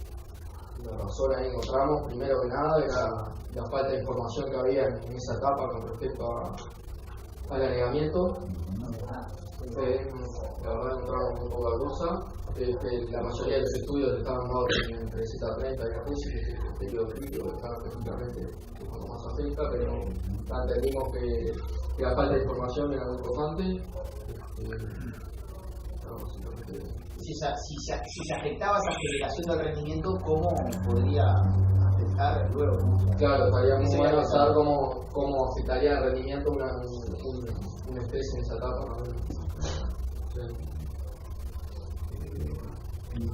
¿Qué otra consecuencia puede tener corroborar que en etapas tempranas existan respuestas parecidas o comportamientos parecidos a los que se ven después más adelante? ¿Qué ventaja, pensando más en la aplicabilidad para verano? Y más que nada también el tratar de encontrar genotipos que se comporten bien también en esa etapa. Y también el tema del tiempo de recuperación es muy importante.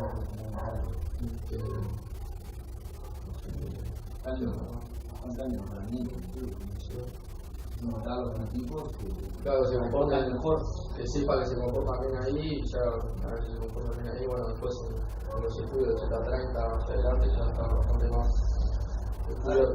Por ejemplo, pasa hoy en día, ¿no? O sea, hoy en día el cultivo debería estar cerca llegando a Z30, ¿no? Y ha llovido por todos lados. Ha llovido por todos lados.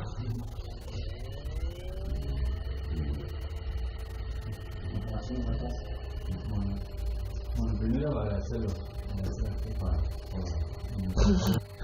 Yo trabajo en estrés, mis dudas y mis cosas son en relación a cómo ustedes interpretan esto. El trabajo está muy bien hecho, el trabajo está completo, o sea, que básicamente no hay, o sea, siempre hay cosas para mejorar y después que uno, en el diario del lunes uno puede saber, bueno, no hubiera hecho esto, y eso también lo podemos discutir, no. Pero lo que a mí me interesaba es el efecto de la temperatura y sobre todo la relación de la temperatura o de alguna forma ustedes qué piensan en relación a la temperatura y a lo que es la tasa de crecimiento tanto de raíz, tanto de parte aérea. Eso es una cosa. Si ustedes, por ejemplo, si realmente ustedes piensan que la temperatura puede ser un factor crítico a la hora del impacto que puede tener la deficiencia de oxígeno en la rizósfera. Entonces, una de las cosas que ustedes no nombraron, se plantearon como algo Y después como que se diluyó en la discusión, entonces quería darle la oportunidad un poco que ustedes se plantearan ahí. A ver Sin lugar a dudas, la temperatura pega, ¿no? Lo vimos comparando el elemento 1 y 2, pega fuerte. La temperatura se ve. Pega significa que tiene un efecto negativo Tiene efecto sobre las variables medidas, ¿no? Me pega a la cabeza. Un efecto negativo en el anegamiento hace que el cultivo, la temperatura aumenta la tasa de crecimiento normalmente del cultivo, no solamente la temperatura, nosotros sino también el fotoperíodo. Entonces, a veces el cultivo tiene una mayor demanda, crece más, y las raíces a veces, debido a ese crecimiento que demanda la parte de ella, empiezan a consumir de forma más rápida el residuo. Claro, que al estar anegado, todos los espacios que en el suelo que estaban ocupados por aire, ahora van a estar ocupados por agua, entonces se agota mucho más rápido y afecta primero la raíz, digamos. Igualmente, en la tesis nosotros la citamos, que hablamos que la raíz siempre diluye con el anegamiento, que tal vez podría estar asociado a una disminución en el oxígeno de las raíces y los nutrientes que hagan que la reducción en la humedad ¿Cuáles piensan? Si ustedes estuvieran encargados de mejoramiento, de alguna forma tuvieran que fenotipar o caracterizar fenotipos tolerantes o mejorar por tolerancia a anegamiento y supieran eso del tema. ¿Qué buscarían? O sea, ¿qué mirarían en un fenotipo de cebada o de trigo si les tocara, bueno, ustedes son los encargados? Lo que se comporte mejor a diferentes temperaturas, a la gente mayor temperatura, ver que aquellos que no reduzcan tanto la biomasa radicular. Claro, vale un poco el tema del volumen radicular, ¿no? Exactamente, porque capaz que el que no reduzca tanto el volumen radicular va a permitir después, en situaciones donde el crecimiento realmente necesita, el cultivo realmente necesita crecer, es como que mantener esa tasa de crecimiento para llegar a un rendimiento, que es lo que importa, pero la verdad, es lo que importa y es fundamental. Y en el sentido de que esa temperatura, o sea, porque acá lo que un poco lo que están planteando ustedes es que el efecto de la sinergia entre el efecto de la temperatura con respecto al anegamiento, es decir, condiciones. Está claro que una de las conclusiones que se quedan acá es que no es solo el anegamiento, o sea, el anegamiento interacciona con otra variable ambiental para tener un efecto negativo, ¿no? Eso está claro. La temperatura. Claro, entonces, lo que ustedes, digamos, la argumentación de ustedes pasa porque ese efecto, esa sinergia negativa es porque se aumenta la tasa de desarrollo. ¿No? ¿De acuerdo? Entonces, un poco creo que la pregunta de Omar es que cómo debería ser un cultivar o qué características debería tener el cultivar para soportar eventos de anegamiento en condiciones de alta temperatura. Sí, de repente no responder tanto.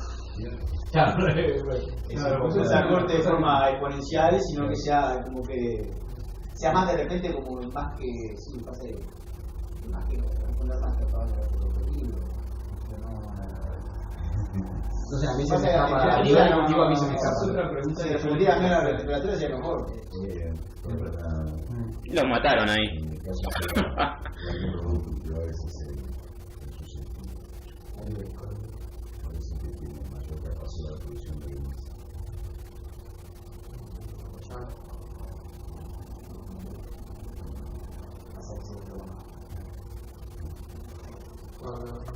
Claro, o sea, cultivar que tenga una menor tasa de desarrollo, digamos, o que, ¿no? Claro, cuál es cultural Que crezca más lento. buenazo está acá, pero Claro, bien. Que al final el que tenga ciclo más largo va a ser el que va a poder recuperarse mejor. El que mantenga un ciclo más largo, o sea, el que mantenga durante más tiempo lo que es la etapa de desarrollo. Porque como dijimos, cuando ya, si levantás el estrés, cuando ya prácticamente terminó el desarrollo, ya la planta no puede recuperarse porque ya tiene todas las estructuras productivas generadas. Ahora, si vos levantaste, si la planta tiene un ciclo de desarrollo, no de crecimiento, sino la etapa de desarrollo más larga, que hay variedades que tienen un ciclo, que hay diferencias entre genotipos, o sea, entre variedades dentro de la especie, ¿no? Entonces, la que mantenga una etapa de desarrollo más larga va a ser la que retirada del estrés tenga la capacidad de compensar, porque todavía puede generar más estructura de rendimiento, ¿no? En ese sentido, tanto a nivel superficial como a nivel de radicular. La condición adversa y Claramente, porque está claro que por lo menos una de las cosas que hemos visto es que la alta producción, por lo menos lo que nosotros logramos ver hasta ahora es que ese afecto que casi tiene en todos los casos del anegamiento sobre la raíz tiene afecto en la parte aérea en función de la demanda de la parte aérea. Hay cierto nivel de reducción radicular que permite mantener ciertos sistemas, menos en uno de los fenotipos, el cual, donde nosotros pudimos detectar un efecto directo en la producción primaria de biomasa. El chorrinche, claramente. El chorrinche pareciera que hay un efecto en la fase primaria de la producción, ¿no? No sé qué vas a preguntar, porque tenía una pregunta. No, en relación a eso sí. Un poco lo que pasa a veces con los recursos, cuando los recursos son finitos, o sea, como el agua, en este caso el oxígeno, el agotamiento más rápido de ese recurso por una planta, un fenotipo que tenga un desarrollo que no demasiado extremo para la condición en que está, lleva a que en realidad los resultados que uno ve pueden estar entreverados con la capacidad intrínseca que tiene de tasa de crecimiento. Entonces, esa queda un poco en relación a lo que decía Luis, o sea, si cuando en la elección de los cultivares, ¿sí? Bueno, cuando ustedes vieron los cultivares, ¿cómo incidía esa tasa de crecimiento o esa respuesta de los cultivares a cambios ambientales en cuanto a la tasa de crecimiento entre ellos? ¿Sí? Es decir, en el caso extremo, si uno compararía un fenotipo de crecimiento muy lento con un fenotipo de crecimiento muy rápido, es decir, este agota los recursos antes, se muere antes, uno decía, bueno, este es susceptible de este otro. Pero el otro fenotipo tampoco nos sirve mucho porque es un fenotipo que no crece, no un equilibrio entre eso. Entonces ahí es donde el trabajo de ustedes es clave, ¿no? En realidad, ¿qué es lo que me permitiría que un fenotipo, ¿sí?, que tuviera una alta tasa de crecimiento siguiera funcionando? O sea, por eso la pregunta en relación a la raíz. ¿Sí? La raíz, cuando tiene mayor volumen, se refiere que tiene mayor capacidad de exploración. Y si explora, ¿qué va a explorar? ¿Qué va a buscar en esa situación? Oxígeno, todo. Sí. La capacidad que bien usted lo plantearon, es decir, una raíz que sea capaz de mantener la tasa de crecimiento podría llegar a sustentar una parte aérea con una mayor demanda. No, pero eso vendría atado de que haga fermentación etanólica, como dije, ¿no? Que mantenga durante la saturación hídrica, para mantener la raíz, para que la raíz se mantenga mantenga una tasa de crecimiento, sistema radicular, durante un periodo largo de saturación hídrica, inundación, porque efectivamente lo inundamos como un arroz, digámoslo así, una lámina un arroz capaz que un poco más, tiene más, pero con una lámina de como 3-4 centímetros de agua siempre por encima. Entonces, para que una planta se mantenga, para que una raíz mantenga la tasa de crecimiento en esas condiciones, no puede hacer fermentación láctica, no puede regenerar los agentes reductores para la glucólisis, no los puede regenerar por fermentación láctica, tiene que regenerarlos por etanólica, es una fermentación que no baja tanto el pH, de modo de que no entre en acidosis y todos esos daños que genera las membranas y la muerte. Eso, o sea, sería lo que está diciendo él, es sugiriendo fermentación etanólica. Para mantener una tasa de crecimiento durante inundación hay que tener fermentación etanólica, o hay que otras cosas que hacen otros cultivos, ¿no? Que ya no es cebada, trigo, como el arroz. El arroz genera... No, también la cebada lo hace, perdón. Solo el aerénquima, no lo mencionan acá, porque ellos no lo estudian, yo sí lo estudio. Generación de aerénquima son muerte celular programada en las raíces para generar espacios huecos que permiten la entrada de aire desde la parte aérea obviamente vía los macollos, ¿no?, hacia la raíz. O sea, es una forma de inyectar oxígeno en las raíces, que se generan espacios vacíos por muerte celular programada en las raíces, ¿no? Se llama aerénquima eso. Obviamente el trigo y la cebada lo generan, y los cultivares más tolerantes al anegamiento, una de las formas en las que toleran la saturación hídrica es por generar mucho más aerénquima, lo cual permite que entre oxígeno, que entre oxígeno al sistema radicular. La aerénquima es una de las cosas que puede estar sugiriendo, ¿no? Para mantener una tasa de crecimiento durante la saturación hídrica hay que generar aerénquima. Estos muchachos nos lo están diciendo, pero es una de las cosas que está sugiriendo este profesor. Y otra es eso que yo dije, la fermentación etanólica que no baja el pH.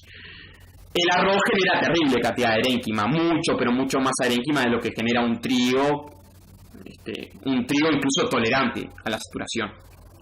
También tiene otros mecanismos de tolerancia el arroz, que tal vez los hable, ahora no me acuerdo muy bien para explicarlo. Habría que ver, claro, pero lo que ustedes plantean de lo que es el volumen radicular, que eso involucra, ¿no?, la estructura, la arquitectura, el desarrollo, yo creo que eso es algo súper interesante que ustedes identificaron y que puede ser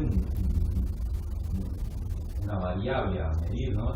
No sé si llegaron a medir, yo creo que algo hicieron, pero no les digo, o sea, en relación a los temas que estaban.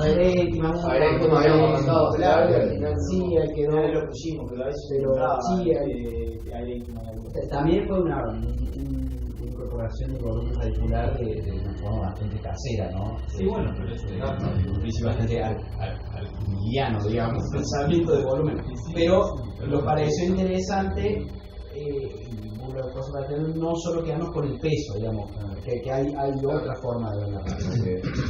Si vos tenés, como ustedes planteaban, estar en el programa de mejoramiento, quiero decir, estudios genetizados en la población de 100 individuos, técnicas que sean fiables, las técnicas que ustedes usaron, no, claro, certificada, pero eso se puede hacer. Para una screening permite, y claramente es que hay una información. Yo tenía una pregunta con respecto a volver a la gráfica de las barras de los ambientes, una de las primeras. Sí, no, a las barras de los ambientes. Esa. Nosotros, el criterio fue comparar el 1 con el 2 y el 3 con el 4. Sí. La pregunta mía es, ¿qué otra comparación entre la respuesta para evaluar la interacción con el ambiente, o si yo tuviera que hacer otra comparación entre los ambientes, ¿cuál haría? Esa sería la pregunta. ¿Qué compararían con qué se tiene que hacer otra comparación y por qué va a ser? Voy a comparar con diferentes ambientes. Si tuviera que decir, uno podría decir, bueno, podemos comparar los 4, ¿verdad? Pero si yo quiero hacer otra comparación, por ejemplo, quiero comparamos el E1 y el E2, porque el tiempo a E3 fue el mismo, ¿de acuerdo? Exactamente. ¿Cuál sería la otra comparación que ustedes podrían hacer?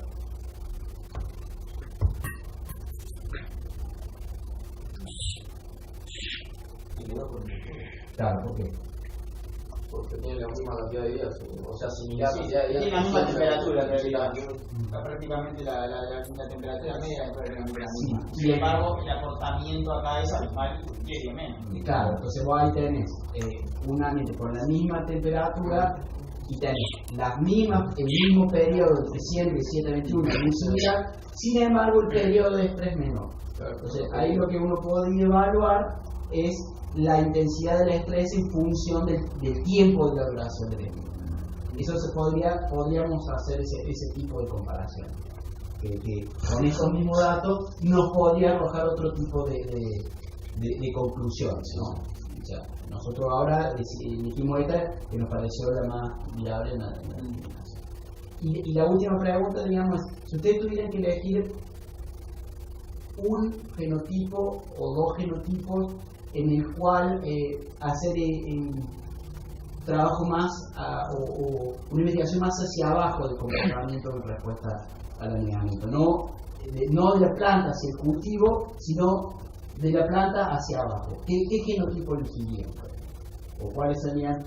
No los cuatro. O sea, para estudiar el anegamiento más... sí, más a nivel profundo. ¿Cuál elegirían? Yo o lo susceptible para ver cómo se comporta. Pasa que el churrinche se desploma por todos lados. Bueno, pero eso claro, eso te confirma ya que realmente es susceptible. Eso es una característica sumamente interesante. O sea, ¿qué hace o qué no tiene el churrinche que tiene alguno de los otros que hace que ya... para comparar con uno capaz que es tolerante. Claramente, que hace que ya a nivel primario de producción de fotosíntesis o lo que fuera, ya el anegamiento empieza a afectar. Un poco esa es la pregunta. Si no tuviera que empezar a hacer estudios más bioquímicos o más de presión de genes abajo.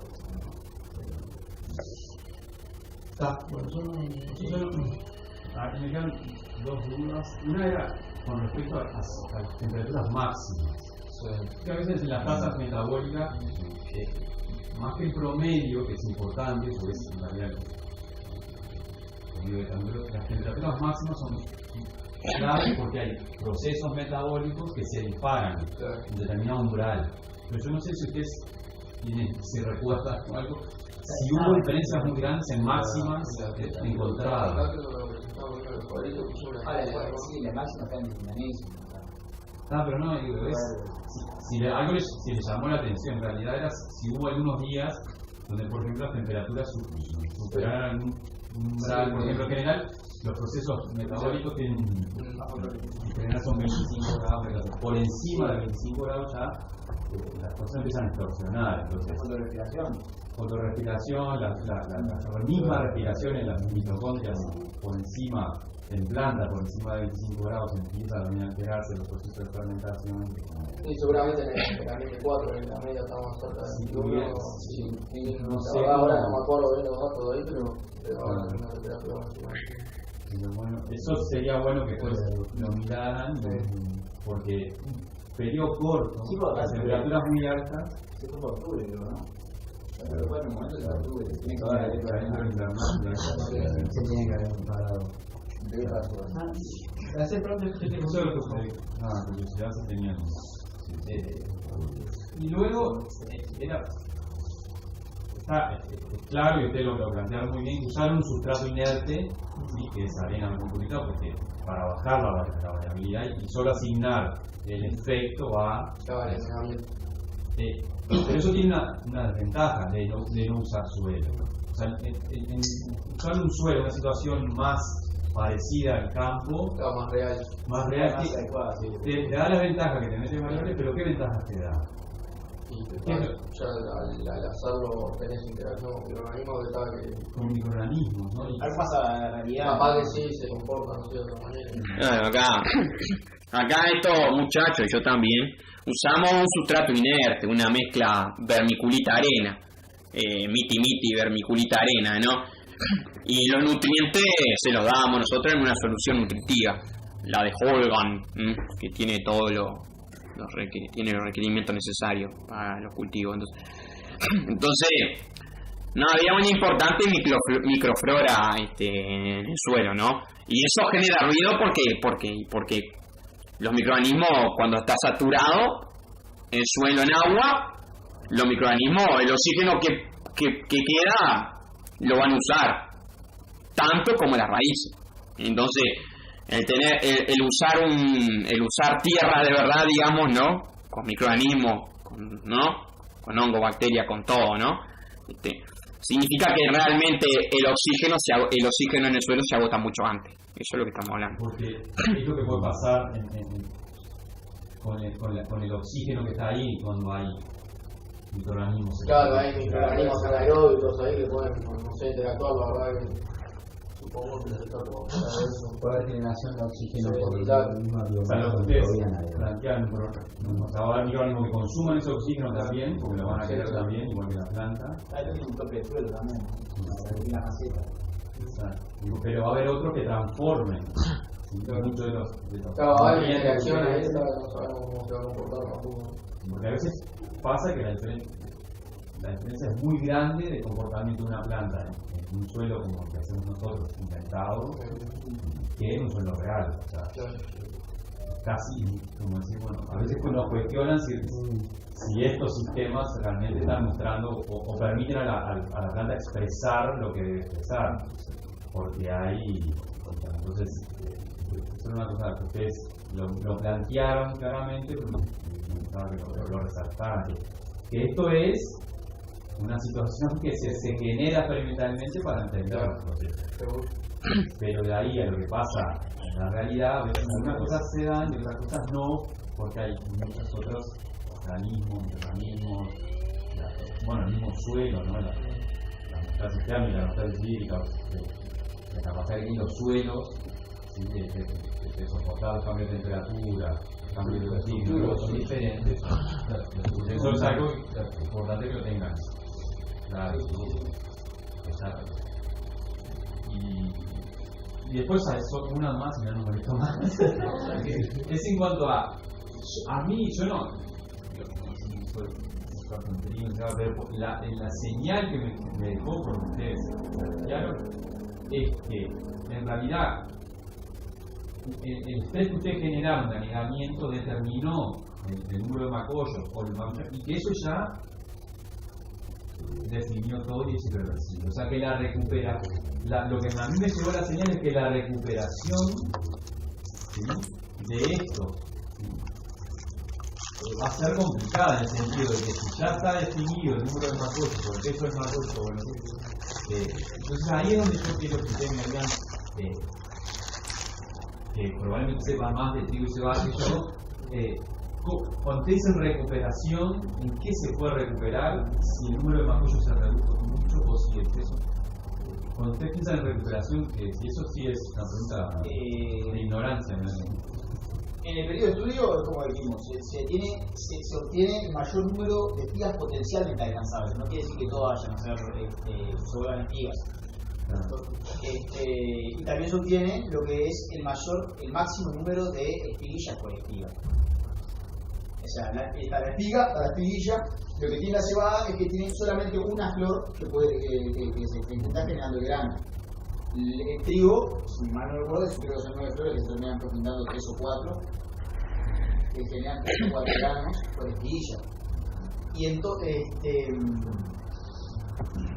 pero que hay un efecto de Claro, compensación. ¿Qué se recuperaría? Suponete que hay un efecto en la etapa de macollaje, por lo que ustedes estudiaron, y deja de llover.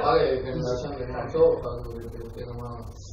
yo creo que podría estar asociado más a recuperar más al peso, por allá, porque el número de granos, el número de espiguillas, vos te lo estás jugando ahí en ese periodo, ¿no? O sea, es como que vos te jugás el número, pero podés compensar por otro lado con una buena tasa de crecimiento después de Z30, capaz con mayor peso. Porque una situación muy diferente. Sí. ¿Qué pasa en el día? O sea, lo que juega es el número de espigas y el número de granos de espigas. Sí. El número de espigas, no sé, Va a ser menor. va a ser menor. Necesariamente. No necesariamente. Porque normalmente son 3, 4. Claro, de repente esa reducción que ustedes ven ahí, habría que ver la recuperación, puede haber mayor sobrevivencia de los casos. Claro.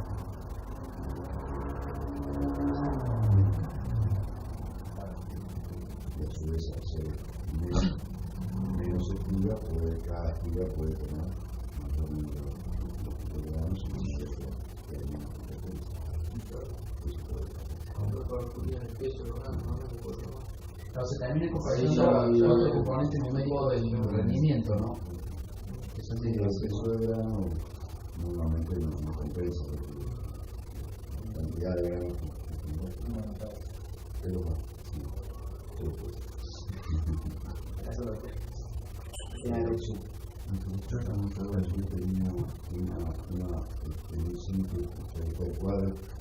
Ustedes expresaban las diferencias en ciclo en función del número de días.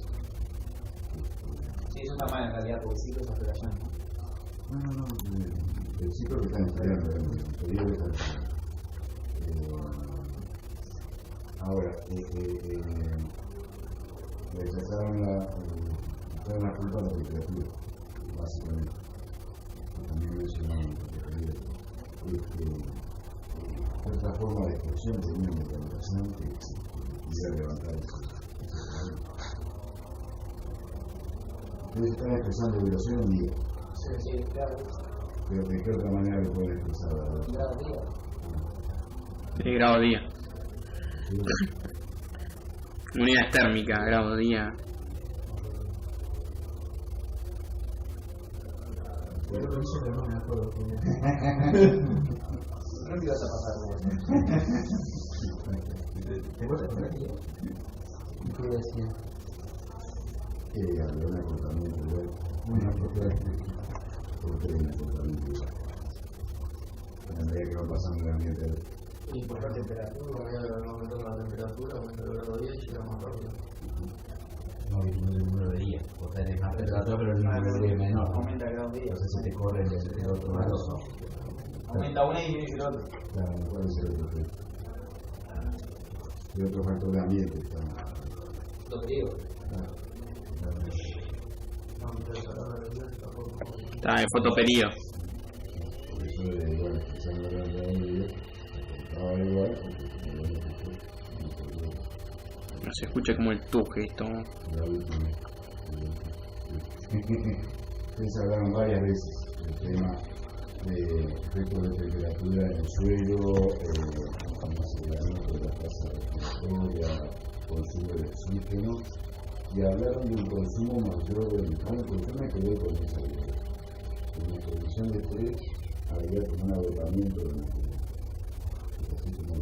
Claro, sí, yo lo que dije fue a medida que se iba agotando el oxígeno en el suelo, la forma, o sea, los nutrientes que hay en el suelo pasan a estar más reducidos y no pueden ser absorbidos por la raíz. Eso fue. más reducidos en el sentido. Claro, quedan en formas reducidas en el suelo, las cuales la raíz no la puede absorber. No sé si era eso. Sí, lo que decía por lo menos la revisión bibliográfica que ustedes habían puesto, que digamos, el déficit nutricional en raíz no es solo porque se cae la capacidad de absorción de las raíces en sí mismo, porque se queda sin capacidad de transferencia de electrones porque no tiene oxígeno y lo que fuere, sino que además se genera por el intercambio catión y por lo que fuere, se genera una disminución del nutriente disponible para ser, digamos. O sea, hay menos, porque está menos disponible, la forma de absorción está menos disponible. En este sustrato no lo sé. El suelo dice que pasa eso, pero no. Es discutible si en la mezcla de arena esta. No, acá claramente parece que, digamos, nutriente disponible, además lo pusieron, o sea, no. Esto ya fue. Bueno, espero que nadie llegó hasta esta altura del video. Chao.